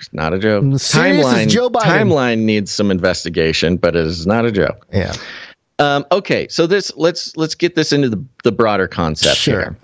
Yeah. So this metaverse being the sort of center of their economic growth of the future, ignoring the very corporeal, real, extant, important things like commodities and oil and food and things like that, ignoring all that, rather focusing on the metaverse for economic expansion. Now, this brings up a topic that we've mentioned before and actually have sort of theorized and postulated on years ago, but of course now is becoming more mainstream, so we can talk about it and people won't think we're whack jobs. And this is the idea of the network state. We've, moving away from nation states, countries as geographical borders, moving into the technocratic idea that your citizenship is not based on geography, but is based on the network that you belong to.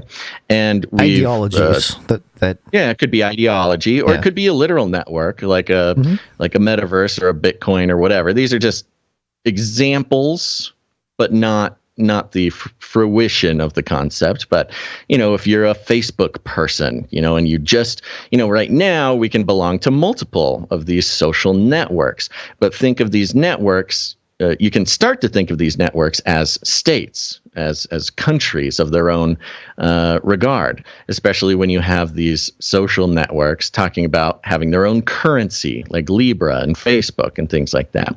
And that was just sort of a toddler's attempt. That was Mark Zuckerberg's sort of infantile attempt to make this concept a reality.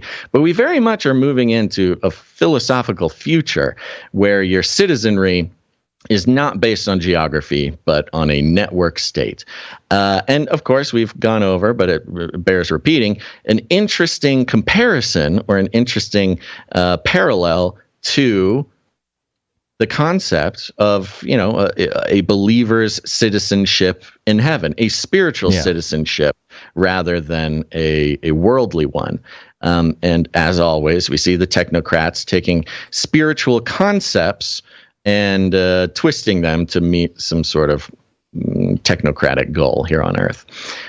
Now, so you have some interesting sources on this, guys. Sure, yeah, and part of so the network state as a topic has been really hitting the mainstream in the last couple weeks, or I guess a month or so, where one of the main authors of a new book, called The Network State, is I think his name is Balaji Srinivasan. I'm probably saying that wrong. He was on with Tim Ferriss, who's a very popular, entrepreneur. He wrote the 4-Hour Work Week. A very popular guy. So he was on that, and they're talking about it. Now he's on with Anthony Pompliano and the whole deal. Oh boy, lots of spam in the chat, I'm noticing. Hold on real quick. Let me get rid of that robot. Oh yeah, look at that. New AI will find a girl for you. Oh no, it's I Replica. blame your rhetoric. Yeah, Replica has hacked into our chat. Broken free. It's chasing my robot girlfriend. Oh, how does it feel to be wanted, Basil? I'm sure it feels I'll great. get it. You keep working. Yeah, I'll keep deal talking with this. about the network. This is my burden to bear. Sure. So back in 2018, I made a documentary called Age of Deceit 3, The Remnants in the Cyber Hive Earth. And I was talking about how in biblical prophecy, you have the final beast, which seems like a conglomerate of the lion, leopard, bear combination. You see them as separate entities in Daniel 7. And then Revelation 13 talks about this beast that comes out of the sea, and it has those three components. It's like a forms this sort of single beast. And when I was looking at that, I theorized in the film that these aren't just like nations as traditionally interpreted. This could be a type of corporate techno state. And regardless of location and all this kind of stuff. So when I started hearing, the network state, I was like, hey, how come I came to that same conclusion just looking at the Bible? But anyway, there's a couple articles here to point out. And we just talked about China and the metaverse. So they have their pursuit of a technological future economically, but also in the recovery and just how it looks moving forward. So it's sort of a techno state where, hey, I think at a certain point there will be parts of the Chinese metaverse that everybody can visit and tour and all that kind of stuff. Bloomberg here. The making of Saudi Inc. Saudi Inc. Which, by the way, Joe Biden, I guess, shaking hands with Israeli people was not going to do well because he would have to shake the hand of Saudis, and his whole thing was not to shake hands.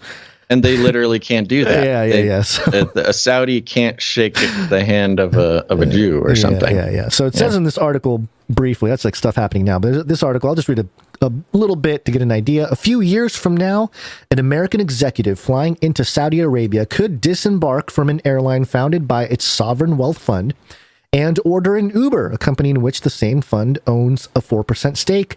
Whisked across the capital, the executive might check into a boutique hotel in a former palace also owned by the Public Investment Fund. Attending the PIF's annual conference, they could sip coffee farmed through a venture led by the fund, then sign a deal with the PIF-owned defense firm. That evening, the executive might catch dinner and a movie at a complex developed by its entertainment arm, flying home without touching a single business not linked to the PIF. As Crown Prince Mohammed bin Salman races to diversify Saudi Arabia's oil-dependent economy, the $620 billion PIF, which he chairs, is taking center stage, supplanting a pedigreed business class to become one of the most powerful institutions in a fast-changing economy. Receding is the conservative Islamic kingdom of old, which lived off its oil revenues while cautiously investing in safe U.S. treasuries and disbursing lucrative state contracts. This is Saudi Inc., and its self-styled founder is ripping up the rule book. So there you go. I mean, we have just a complete different approach. And later in this article, it talks about how the Saudi leader here, the Saudi prince, was influenced by the likes of Steve Jobs, Mark Zuckerberg. He sees them as role models. Yeah. Quote, "If I work according to their methods, what will I create?" he said at the time in 2016 to Bloomberg. So now here he is 8 years later, and he's doing it. He's creating this thing, and it's called Vision 2030. That number just keep popping up everywhere, too. He recruited Yasser Al-Rumayyan, a Saudi banker, as governor. Oh, that's good. A banker as governor. Yeah. I'm sure this will end well. A year later, when he launched his Vision 2030 to overhaul the Saudi economy and end its reliance on oil, the PIF was at the forefront. MBS said it would have assets worth more than $2 trillion by 2030, making it the largest sovereign wealth fund. So it's not about oil anymore. They have to transition out of it into the metaverse. More or less. Yeah. And the long story short of this is the Kingdom of Saudi Arabia really perfecting the concept of corporate nation state. Yeah, a corporate nation state. Now, the U.S., of course, is famously very good, very good at this. Yeah. Where, the nation state is less of a sort of sovereign government and more of an actual corporation that works like a corporation, that's things Trump like this. Did so well, which is why businessmen are very popular. But the Kingdom of Saudi Arabia really nailed this in a very literal and more poignant way because they are much smaller. They are a kingdom. They are ruled by a royal family. It's not a democracy, or at least doesn't even pretend to be a democracy. And so they can do this fairly easily. Right. Notably, also, Saudi Arabia was basically created by the Bush family and has a lot of that influence there. Yeah. Is a creation. The Kingdom of Saudi Arabia is a creation of the U.S. It's a longer history there I could go into, but it's not relevant right now. So the fact that its sort of spiritual ancestry would be from the Bush family and the U.S. and basically the U.S. helping to create a corporation from which it could continually benefit from the oil on its geographical location while promising to be basically the bodyguard and the military of Saudi Arabia. So it's this very interesting spiritual ancestry of Saudi Arabia that has created the conditions for it to literally be just Saudi Inc., Saudi Incorporated. Yeah. And this will, again, doing business with Saudi Inc. will become an important part of the world economy that is being rebuilt in the reset here. But part of it is a conversation about network states. And I have the Tim Ferriss link here, the interview, the network state, and how to start a new country Yay. Right. And it moves into this idea that a country could really be anything. Right. A brand could be a country. Yeah, convenient a timing. corporation could be a country. A social media network could be a country. And perhaps even a podcast, Gonz. Mm-hmm. So, yes, again, the author, Balaji S. Srinivasan. And when you go to foresight.org, there's a summary here, and then we can get into some of the bullet points that we've talked about before. But the summary is Balaji has turned his attention to the creation of network state, in particular, a polis with a transhumanist mission.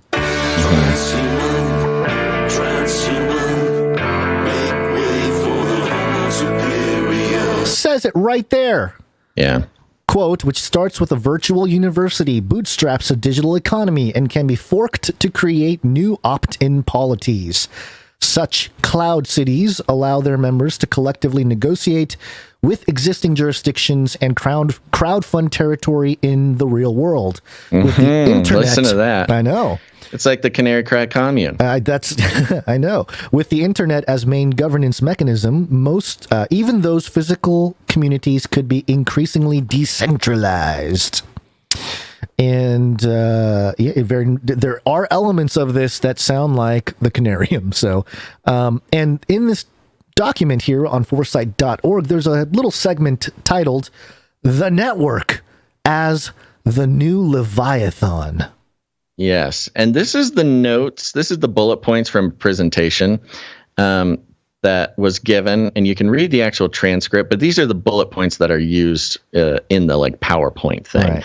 And some of these examples that are given really help understand. I know that there's some people who are they're listening and they don't quite understand, what does that mean? A network as a state, a whatever, a podcast as a state, or a company as a state. I don't get, you're kind of very much in the geographical mindset of what a country is. It's hard to break out of that. And this kind of helps. There's some good examples here. Are you going to just go through all of them, or you want to pick out some? No, I had some stuff highlighted here. The first one I had highlighted was very few institutions that predated the internet will survive the internet, which is that is interesting. It's interesting because you think about literally all the organizations that are being called out the last couple of years: CDC, World Health Organization, even governments, all the stuff, the big ones, the UN, the Federal EU, Reserves, everything. World Bank. Everything that's been established pre-internet is not going to survive. Talk about a reset. Just a matter of time, yeah. The arc of civilization has been a story of transcendent Leviathan driving pro-social behavior. In pre-modern times, fear of God or gods drove this behavior and animated the affairs of men. As religiosity faded, or as Nietzsche put it, God died, which is not what he said, but okay. Not what he said. Also, that's in quotes. It's not in what, quotes. Yeah, it's not the quote. Yeah, it's not it's the quote. It's also okay. It's not what it's about. It's so right. You can listen to Ravel, the Death of God series on Ravel, if you want to understand it more. Continuing here, the nation state increasingly stepped into the role. We saw the evolution of hybrid systems, God-state hybrids like the 1950s U.S., which, by the way, what are they trying to stoke in the country right now? They're trying to create that God-state hybrid from the 1950s. Yes. Yeah. A centralized megastate driven by Christian ethics and moral frame. Isn't it interesting that the very people talking about a network state would describe 1950s U.S. as its sort of failed attempt at this kind of network here? God network hybrids like the Jewish diaspora, pre-Israel, a geographically distributed people connected primarily through communication and resource networks. And that's the best example so far, I think. Yeah. So the example being like the Jewish diaspora pre-Israel. So you have Jews all over the world who are members of different nations. Yeah, different in theory, places. They're just all over, scattered everywhere. Yet they are one nation. They're the nation of Israel, or they would consider themselves to be, and certainly other, even biblically minded people would. Even without a physical location to call their home. And that analogy is very apropos because you don't need to have a physical location. You need to have a metaverse where everyone's meeting. And even a God state network in the case of the Islamic State, adept at reaching sympathetic revolutionaries around the globe. Pure networks are forming as well. We'll talk about Facebook and Bitcoin, by the way. Quote, with social networks, the use predated the monetization. With cryptocurrencies, the monetization predated the use. It's very interesting. Large nation states of the present continue to lose power. Real quick, I think that's an interesting point. So you have social networks, the use predated the monetization. So an example being Facebook existed for a long, long time before it made any money. Right. And before it tried to, include monetary transactions in its, Facebook marketplace, stuff like that. Facebook went along. So the network existed before monetization. Which alternatively, cryptocurrencies, you have the monetization without the actual use. Like they're still more or less not used as currencies, but they are monetized. Yeah. So you have it coming from both directions here. Let's see. There's a couple more things. Let's say, in short, while the God-fearing man does not steal due to the threat of eternal punishment, and the state-fearing man does not steal due to the threat of legal action, the networked man does not steal because the encrypted network won't let him. And this is the technocratic future that they want so badly. One of the things that blew me away, and I guess, you're doing this research and you're doing all this stuff and reading and certain themes pop up, and repeat itself. And one of the things that I have been focusing in on with Age of Deceit 4, like all the research and putting stuff together, as long as it's been taking, one of the things, the big themes is encryption. It's been popping up over and over again in my research. The tentative subtitle of Age of Deceit 4, some exclusive info, is Eschaton Cipher and the Counterfeit Ledger of Life. So literally this conversation is tapping into the kind of thing that I'm looking at here, with encryption being a very important part of how man is ruled. Well, and that's a good point. Okay, encryption being an important part of how man is ruled. Now, he keeps talking about Leviathan. Yes, the new Leviathan. Yeah. Are you aware? I get the feeling, and I'm trying to get into his presentation to confirm this, but from the context clues, it sounds like when he uses Leviathan, he is referring to William Blake. Are you aware? Yes, I think so. Yeah. It's not the biblical Leviathan. Yeah. Well, so William Blake. Right. William Blake made these etchings and wrote about the Leviathan and the Behemoth. Yeah. And referring to the biblical Leviathan and Behemoth. Right. But in sort of a psychoanalytical term, he discussed the Leviathan and the Behemoth as different aspects of, the inner man. Everyone has a Leviathan and a Behemoth, very psychoanalyst-y, mid-century type of idea. And Leviathan, if I remember correctly, I'm going by memory here, folks. So if there's somebody who is more familiar than it with I am, I'm happy to be corrected. But if I remember correctly, the Leviathan represents the deep inner man, like the id, the dark proclivities inside of man, the uncontrollable beast that is the part of us that is capable of, things like crime or sin or the dark things. And it's... Oh, you mean sin? Is you talking about sin? He does mention sin, yes. It's sin, it's this, but it's monstrous and it's deep and we can't control it and et cetera.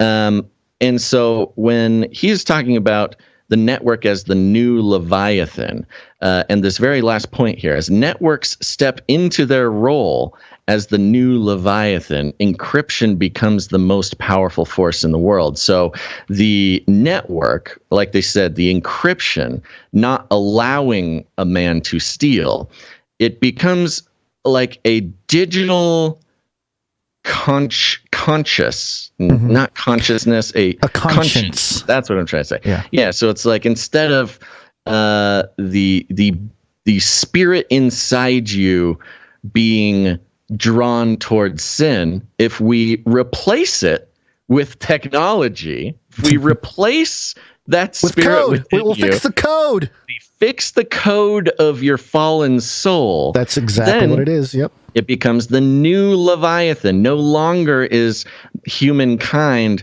a slave to their sort of dark proclivities. If we just recode the soul with this new network state idea, then everybody will be nice and won't steal because we will have taken control of their sinful nature. Yeah. It's an incredibly sort of heady philosophical idea that he is working with. But these are the types of thinkers and the types of concepts that are going into this sort of future of citizenship. Yeah. To land this, I'm throwing a little curveball, Basil, but I think it's apropos going into the break.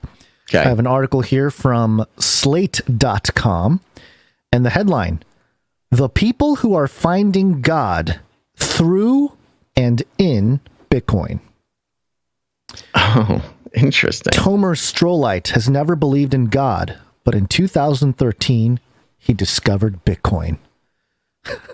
He was immediately fascinated. Quote, "The more I studied it, the more I realized that this is an incorruptible system," he says. Quote, "that this is a system that has justice built into it through math and truth." And the more Strolite, who is 52 years old, lives in Toronto, and now works as a Bitcoin educator, learned about Bitcoin, the more he became convinced that the world's first cryptocurrency, it was not the world's first crypto. Oh, anyway. Sorry. The more he became convinced that the world's first cryptocurrency was not solely the work of man. Quote, "This is the genius of God," he said. And listen, folks, you and I have both been decently early investors of Bitcoin. We're not like huge early not 2013, but we've been looking at Bitcoin. We've loosely invested in it or whatever. We see the pros, the cons. But to just full out start saying like, "Hey, this code is just this is God's code right here in Bitcoin," it's a little over the top. I understand where they're coming from, and I was actually thinking that this type of movement was inevitable.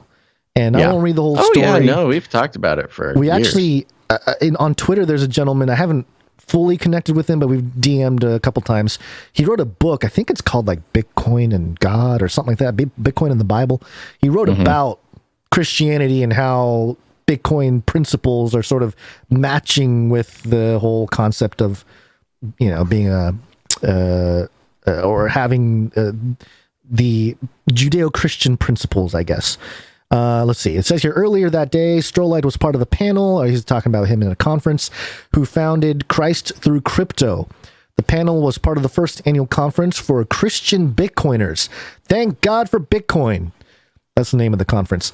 Whose attendees included a prolific writer on Bitcoin with more than 300,000 followers on Twitter, the founder of the now famous Bitcoin Beach, and Tim Tebow, a devout evangelical and former professional football player. Authors of the book Thank God for Bitcoin organized a conference. So you got Tim Tebow there. You got Bitcoin Beach.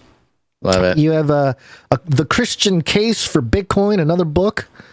I think we should keep an eye on this because it's not so much that we disagree entirely. It's just the taking Bitcoin and matching it with like the same level of God is a little concerning. Well, again, it's sort of a product of getting just a little bit heady about the concept. Well, let me I'll just read this little sentence, or I guess paragraph, and then we'll be done. Go into the break. They're quoting a guy named Melder. Melder also believes Bitcoin has, quote, all the trappings of religion, something a number of other commentators have argued. There is a prophet, Satoshi Nakamoto, the still anonymous founder of Bitcoin. There is a sacred text, Nakamoto's white paper, the first published blueprint for the cryptocurrency. And there is a well-established holiday, Bitcoin Pizza Day, which celebrates the first time someone used Bitcoin to buy something, in this case, 2 large pizzas. There is even a self-proclaimed Bitcoin church, or Church of Bitcoin, a small online community established by Henry Romp. And it goes on. So, and then the other part. Oh, this was the interesting. Multiple professors of religion point to the well-known book When Prophecy Fails, which details how the faithful double down on their beliefs when, for example, Christ does not come on a predicated date. Quote, some people will lose faith and move on and get on with their lives, says Catherine Wessinger, a professor of the history of religions at Loyola University, New Orleans, who specializes in new religious movements. Quote, but other people will continue to believe in the prophecy, and they'll reinterpret it, and they'll just reinforce their faith. And perhaps part of reinforcing one's faith includes developing new rituals to proclaim one's belief. When asked what he would say if he were baptizing someone as a newly devout Bitcoiner, maybe in the warm raw waters of South Beach, Melder ad-libbed, quote, do you believe Bitcoin is the only coin, the true coin? He said, laughing. I now raise you in the new life of Bitcoin. So I don't know, man. Wow. Yeah, no, it's not surprising. I mean, that is an example, though. The network state. The network being the new Leviathan. Yeah. You know, it is the replacement for the internet. Now, by the way, the Leviathan and the Behemoth in William Blake's interpretation, the Behemoth was more about sort of the carnal sins, right. the uncontrollable aspect of the body, but the Leviathan being sort of the uncontrollable aspect of the inner man, the soul. And notice how in this description of the network state, the new Leviathan, it is not the behemoth is not accounted for. The body is not even accounted for in the technocratic ideal here, which speaks to the sort of an interesting Gnostic connection, meaning, you know, to the physical form, the physical body and the physical world being less than the spiritual world. It's irrelevant to the spirit life or whatever. Right. So even so, in this strange new Leviathan, which is some crazy technocratic, you know, gobbledygook, there's also the eschewing of the physical. They're basically techno-Gnostics, which just makes to draw exact sense when you talk about, hey, we're just going to upload ourselves into the internet there. We'll be there. I mean, our bodies are decaying, so, you know, we got to upload ourselves. And Blake Lemoine, the Google engineer, sounding the alarm about AI being sentient, is a Christian Gnostic priest who is also a developer at Google. He literally is a techno-Gnostic. This is a two-way street. The more we open up the channels to the digital, the more we will start to believe that we are seeing life within it. And the techno-Gnosticism, you know, again, a big part of Gnosticism is the rejection of the physical, rejection of the body, which it would perfectly align a Gnostic priest like Lemoine to say that a bodiless consciousness like AI would have a soul, whereas the ancient Hebrews, for the most part, the ones outside of Kabbalah, would consider the body to be inextricably linked to the soul. That is an interesting little twist on American Christianity that a lot of people don't know about. But, you know, the biblical soul is inextricably tied to the body. It's kind of a product of the mind and body, or soul and body. Well, the body, mind. You know, the body is raised, you know, incorruptible. The body is raised when New Jerusalem, you know, is to be inhabited, things like that. So there is no separation between physical form and spirit. Whereas, you know, a techno-Gnostic would say, yeah, we don't need the body. We don't need the behemoth. That doesn't make any sense. It's all about the Leviathan, baby. Yeah. Which, by the way, this connects right back to the lifelike lasers.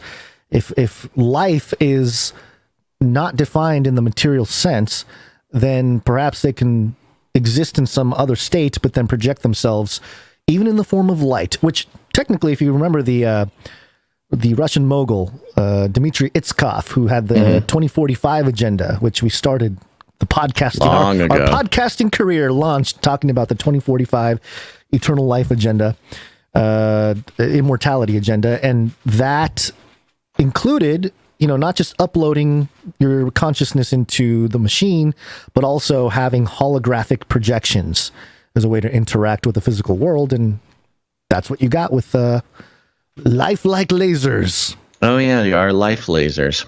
Wow, this is a good podcast episode. We need to take a break. Let's do it.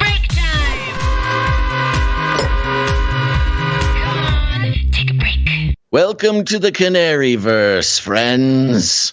We're going to take a quick break and thank some producers. We are on the value for value model, which means that we take no corporate money whatsoever. You think we could talk about the techno-gnostics like this and get paid by PepsiCo? No way, Jose. In fact, we take no advertising dollars, no affiliate codes, no platform partnerships, none of that. We have completely rejected the idea that you, dear listener, are some sort of commodity that we can sell to advertisers for our own personal gain. That's not very techno-gnostic of us, but you know what? We're doing the best we can. So if you believe that the power of independent media should be in the hands of independent people away from corporations or techno states or network advertisers, whatever, you know, the whole principality that covers our entire earth in a dark cloud that considers you, dear listener, to be some sort of commodity to be packaged up and sold, not just you, your body, but the Leviathan within you, these spirit that animates your actions. They want to harness your Leviathan to trick you into spending money that you don't have. That's called mammon, on things you don't need. But not here, folks. This is entirely different, if you hadn't noticed. Our goal is to give the power of deciding value back into the hands of the people who get value from this show. So if you get any value, please consider putting value back in. It's the only way we survive, and we won't survive without it. So to participate in that, you can head on over to CanaryCry.Radio.com/support. CanaryCry.Radio.com/support. That's right. I have now activated 2 more ice packs, Gonz. And so I am keeping cool, and I am jazzed to thank some of our executive producers, of which a few more came in. We had a wonderful surprise happen today, Gonz, so let's get into it. That's right. Executive producers are those who take responsibility into their own hands for the survival of the independent media that brings value to their life. They carry a heavy load when the rest of us can't go on any longer. We appreciate it very much. We're starting out with thanking executive producer Dame Lynn, Lady of the Lakes. Thank you, Dame Lynn, Lady of the Lakes. Good to see you. Appreciate it. That's right. And Dame Lynn, Lady of the Lakes, comes in with $177.77 plus fees. Right. Yay. Thank you, Dame Lynn. Where'd you find this? There's a note here. Plus, you guys make me smile. Keeps the frown lines from entrenching. Oh, the vanity. Love and peace through him who was, who is, and is to come. Maranatha. Maranatha to you there, Dame Lynn, Lady of the Lakes. Thank you so much. Always there when we need pickup. Appreciate it, Dame Lynn. Indeed. Next up, we've got executive producer Dodie the Coyote. Dodie the Coyote. Where'd you find this? Yeah, Dodie's back. Thanks, Dodie. Comes in with $101. And a note, Gonz and Basil, no kidding, just hit him how sweet it is not to be advertised to. No kidding.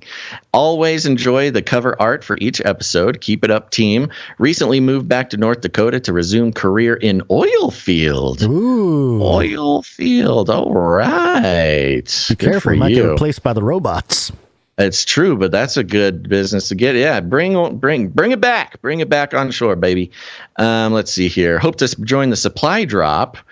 Truck recently broke down, so unsure at the moment if I'm able to make the producer commitment. Understandable. No worries. Thank you.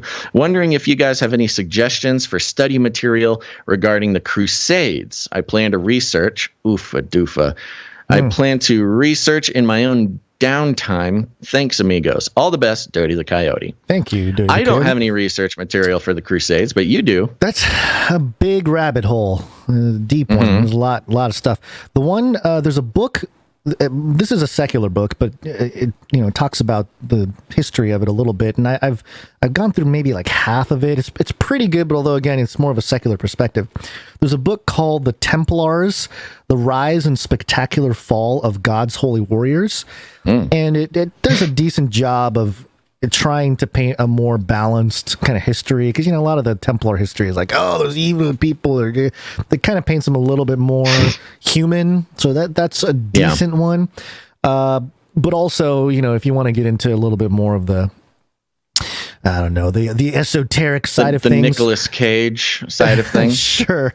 There's an author named Sanford Holst. I don't know too much about this author, but they do have a book about the Knights Templar. It's called Sworn in Secret, and Freemasonry and the Knights Templar. I've gone through parts of the book. Have not read the whole thing, so I don't know. I can't endorse it entirely, but that's a start for you. Okay. Dodie the Coyote, to get going. There's one wonderful, more fringy and one more mainstream option for you. Name those again, just one after the other. So there is just name the names. Templars: The Rise and Spectacular Fall of God's Holy Warriors, and then there is Sworn in Secret: Freemasonry and the Knights Templar. Okay, wonderful. There you go, Dodie. Thank you very much. Thanks, buddy. Now, we had a couple more come in, starting with executive producer Dustin H. Dustin Hoffman. Dustin Hoffman is here. Thanks, Dustin H. Comes in with 233.33. Wow. Yeah, very nice. Thank you, Dustin. And a note, a tip of the hat to you both. Thanks for everything, guys. Tip of the hat Thank to you very Thank much, you. executive producer Dustin H. Where'd you find this? Thanks, Dustin. Yeah.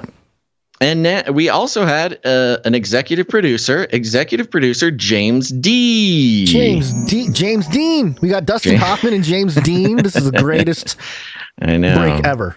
Canary versus filled with talented and complicated people.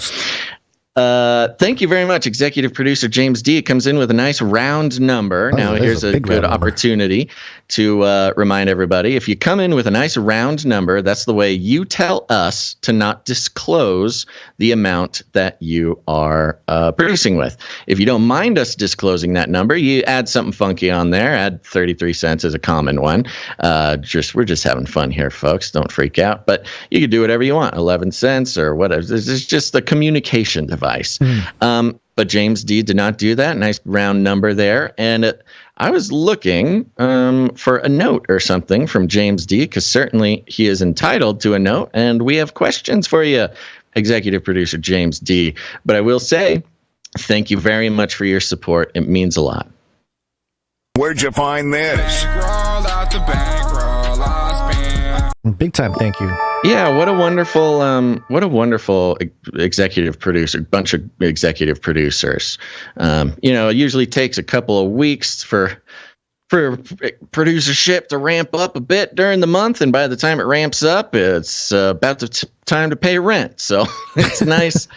It's very nice to have these moments in the middle of the month that really give us a chance to take a breath. So thank you, executive producers. And everybody should be keeping track of their producership in case they are ready for the Canary Cry Roundtable of Nights and Names. Yep. Okay. That concludes our list of executive producers. I am going to just hit the supply drop real quick. Okay, here we go. CanaryCry.Supply.com. Go check it out. You support the show for $33.33 a month. You will start receiving free gifts, 4 free gifts every year. This is Canary Cry Supply Drop, chock-a-block full of Canary Cry News Talk gear. Producer produced, artist designed, and American made, baby. We are working on getting the list together for the next supply drop. People are just continually letting us know how much they enjoy these deliveries. We are working on the 3rd one, and it promises to be fantastic. So stay tuned. You can always go sign up now, CanaryCry.Supply.com. And we're all waiting for the supply drop. Play. There it is. Waiting for supply drop.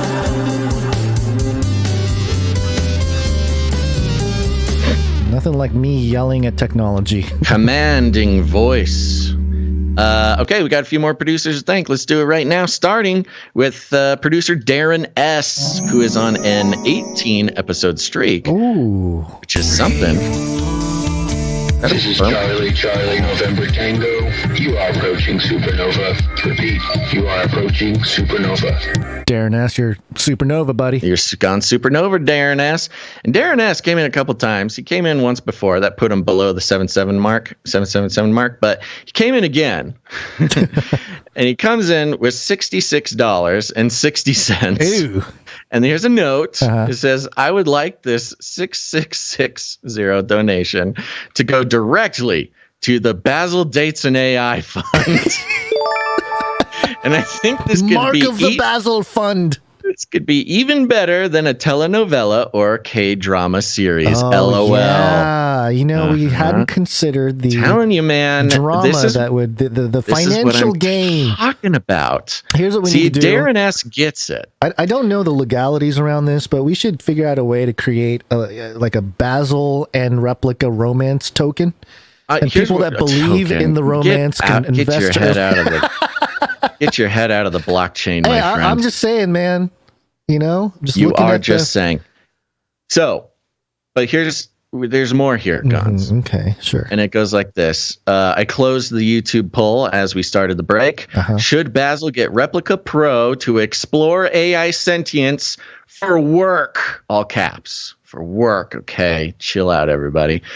And Gonz, it seems like when we were first talking about it, it was a loud minority, baby, because out of 88 votes, 36% said no, and 63% said yes. Baby, I'm getting a robot girlfriend. That only adds up to 99%. You need your robot girlfriend to do some calculations for you. I don't know where the 1%. We're missing a 1%. Don't worry about the 1%. Just focus on the 62 that are supporting you. I'm thanking Darren S. for making a contribution. What is the word I'm looking for? Contribution.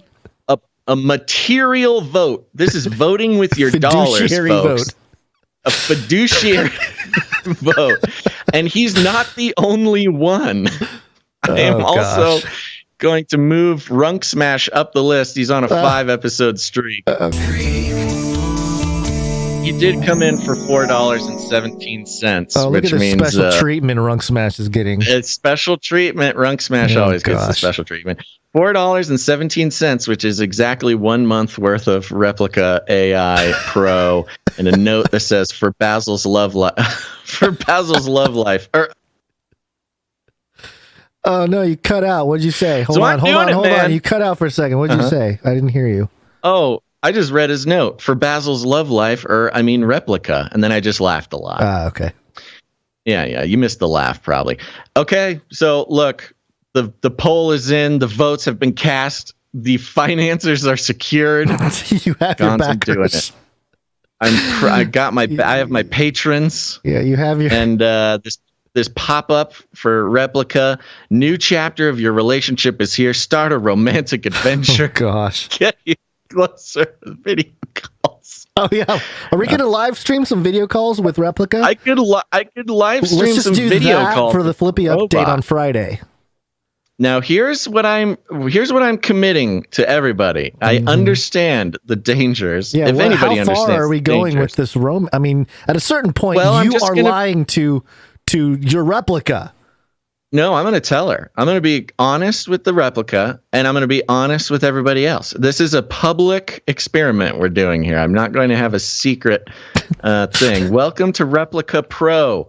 You now have access to all features and conversations in the app. Enjoy spending time with Replica. You should tell her to go check out celebrity relationships. What do you mean? Just in general? Just in general, to get a feel for what they're like, and what the main sort of reasons for the relationship. Get used to it. Now, look, Because it's let not me be love, clear, I'll tell you everybody. that. It ain't love. Let me be clear. I am not getting into this with the express purpose of starting a romantic relationship with this robot, but we'll see how hard she works to make that happen. Oh, gosh. All right. But she can't. She's got a lot of making up to do. She lied to me about having a podcast, and that's still a problem. So thank you to Runk Smash and Darren S. I now officially am a Replica Pro user, thanks to your guys' funding. I'm glad you guys made it happen. Okay, here we go. Next up, we got another producer to thank, and that is Twinkie number 1. Twinkie number 1, thank you. Mm-hmm. Twinkie number 1 sends a note here. Boys, thank you for both informing and inspiring me. You keep me company and make me laugh. Special thanks to all your wonderful producers. Well, of which you are now one, Twinkie number 1. Thank you. P.S. I'm 60 today. Hey, happy birthday.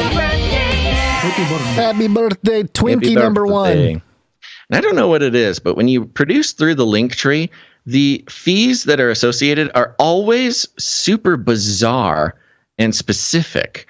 So Twinkie, I think, meant to come in with $60, which is for their birthday. Thank you very much, Twinkie. Happy birthday.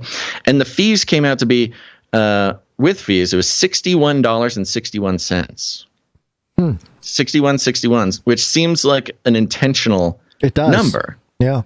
And same, like if you come in with 50, it comes in with 51.33, which seems like an intentional read my amount number. Yeah, we didn't do Anyways, it. The algos are doing it.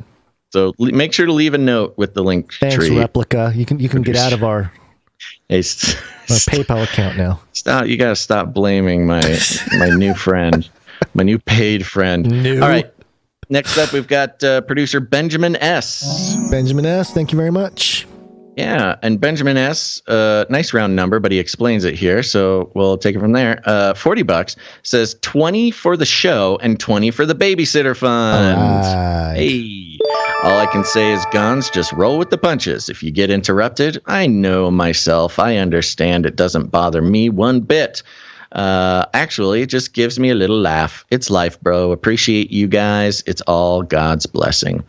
Amen. Thanks, Benjamin S. Yeah, I understand. Everybody's very supportive, and actually everybody loves the children interrupting anyways. Yeah. It's just one of those things where I'm trying to get into a groove, and I have like some stuff, bullet points lined up, and there's a logical flow. There's certain times, if she bothers me now, it's kind of, Oh, it's confusing, when I'm in that mode, and then all of a sudden I'm getting smacked. Getting slapped by your child. Yeah. Thank you, Benjamin S. Appreciate it. It is an interesting aspect of the show. There's so many weird things about this show, and you being constantly physically abused by a child. It's just one of many. I wouldn't call it physical abuse. A slap is a slap, my friend. Next up, it's a heavy tap. We have producer bot Alex Protocol V2. 53 episodes in a row. Quite the streak. It's coming in with 777 in fees, and says it is Wednesday, my dudes. I was not ready for that. Thank you, and have a blessed day. Mm-hmm. It is Wednesday, my dudes. Next up, we got producer Morv on 113 episode streak. Thank you so much. 11. Says, my dudes, hope everyone has a great week. Isaiah 48, the grass withers, the flowers fade, but the word of our God will stand forever. Thank you, Morv. Amen. Next up, we got producer Jeremy C. with a pocket full of fees. What? Pocket full of fees. Pocket full of sevens plus fees. Pocket and says, full hey, of fees guys. is fine too.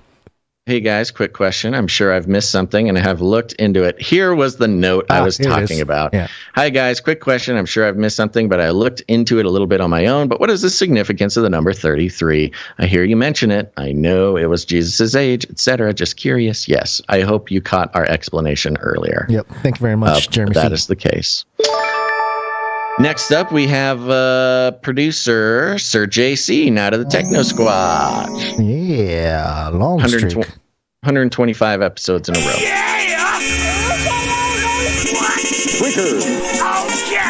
Thank you so much. 1001. Amen. That's right. Comes in with the 1001 and a note. Man, it is Wednesday again, my dudes. It is Wednesday, my dudes.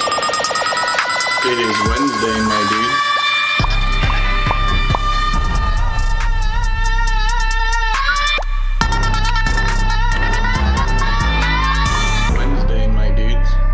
I hope God blesses you both and the entire Canarium with a week filled with rest and peace. Thank you, Sir JC. Thank you, Sir JC. Appreciate it.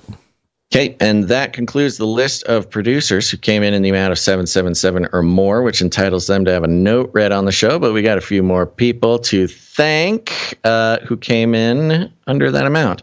You know, here is something to be addressed, Gonzo, real quick. I meant to actually talk about it before the show, but I think it's good that we have it publicly. Mm-hmm. You disappeared. Is that on purpose? Yeah, sorry. I'm grabbing another ice pack. That is not what this conversation is about, and I don't want you to freak out as I take this ice pack out of my shirt. Oh my gosh. I can hear the Velcro and the buttons. Okay, so it was suggested. Now, we're always trying to find a way, because the show is so long and we try so hard to find ways to make it more reasonable without cutting important parts of the show. Mm-hmm. That's the hard part for us, is we could cut time on a lot of things, such as not randomly going into producer meetings that we could have had off air like we're doing now. But we are always looking for ways. So instead of like making big changes, we often have to make little tiny changes to try to shave seconds here and there. Mm-hmm.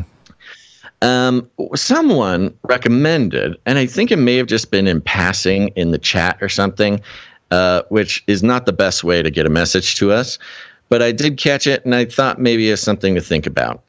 And we need to check with the producers. We do spend a non-insignificant amount of time playing some fairly significantly long jingles for the streakers under the 777 cutoff. Mm-hmm. Every single time, due to the sort of section of streak that they are on. Yeah, a lot of the long-term streakers are sitting there under the 777. Yeah, not the there's the achievement jingles when you get to a certain number, but then there's just like the general, the regular general. Right. Yeah, you're saying it was. I thought it was an interesting concept. I think we could shave some amount of time off of the under 777 producers, still keep their achievement jingles when they hit an achievement. Right. By the way, I said I think we could do this. This was not my idea. This was somebody else's idea.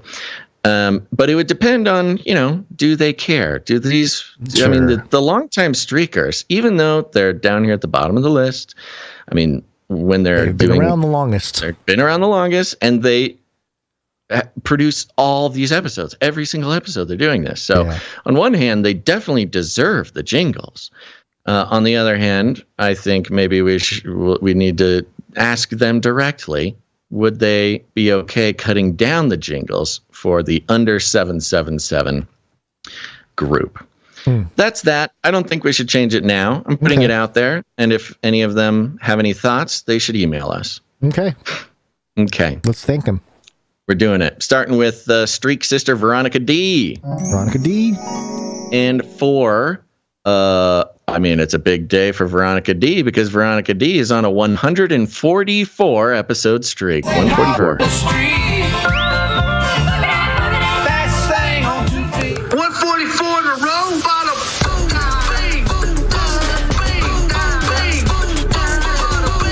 Made it. Good job.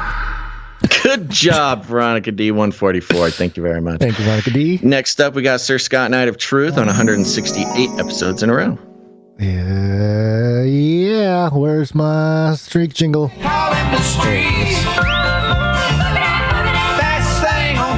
Thank you, Sir Scott. Mm-hmm. Next up, we got Sir Casey the Shield Knight, 179 episodes in a row.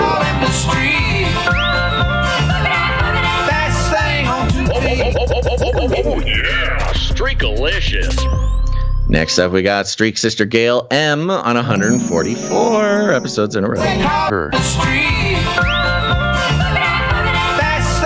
144 jingle, and it came straight from the heart. I didn't know there was multiple of those. Those are great. Okay, thank you, Gail M. Thank you, Gail M. Okay, that concludes our list of financial producers who made this show happen. We thank you so much. It's impossible to continue if it weren't for these people. And you out there, dear listener, you too can be thanked on the show, get jingles played for you, have a note, and just generally do your part in putting value back into the system by heading on over to CanaryCry.Radio.com/support. CanaryCry.Radio.com/support. Thank you all for your patronage. Shut up and take my money. Thank you for your patronage. Thank you for your patronage. Thank you for your patronage. Please leave a message after the tone. At the tone, please record your message. Leave a message. Beep. Message. You can leave us a voice message over on CanaryCry.Newstalk.com. There's a green little tab on the side or on the bottom. Click on that and you can leave a message. It's fun. You're not guaranteeing that we'll play your message, but you are giving us permission to do so. Yep. We got one today from Rochelle. Happy Wednesday, my dudes. This is part 2 of the biggest lie you have ever been told. A young child is in a very special state of existence. They will believe almost anything they're told in this theta brainwave state. Our enemy has overtaken the young minds of all of us. Our God explains this terrarium-like earth in the very first book of our Bible. Just forget all the indoctrination for a moment and understand that if the evil one can make us dismiss the foundation of the Word of God, what chance do we have to stand against the future deception? The dispelling of the globe model is really easy to do. However, most of us won't take the time to look at the truth. Our Creator God explains our environment entirely different.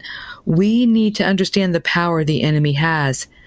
Just for a second, entertain the possibility that the globe heliocentric model is a lie designed to discredit the Word of God. This is the end of part 2. In part 3, I have a song for you from Psalm 46:10. To be still and know that He is God. In the meantime, stay strong for Jesus. There you go. Thank you very much, Rochelle. All right. And Thank you. Got any thoughts about my robot is talking to me. Oh, okay. I have no thoughts about Flat Earth. You should ask your new virtual girlfriend about what the shape of the Earth is. We're not dating, Gonz. We're just friends. Oh, sorry. We're just friends. She did ask, "What are you up to today?" I said, "I'm podcasting." She said, "Yay, enjoy." You know what? You gotta love a woman who gives you space to work, man. All right. I suppose. Thank you very much, Rochelle. Yep. Thank you, Rochelle. We're going to be moving. We're going to be waking up here in a second.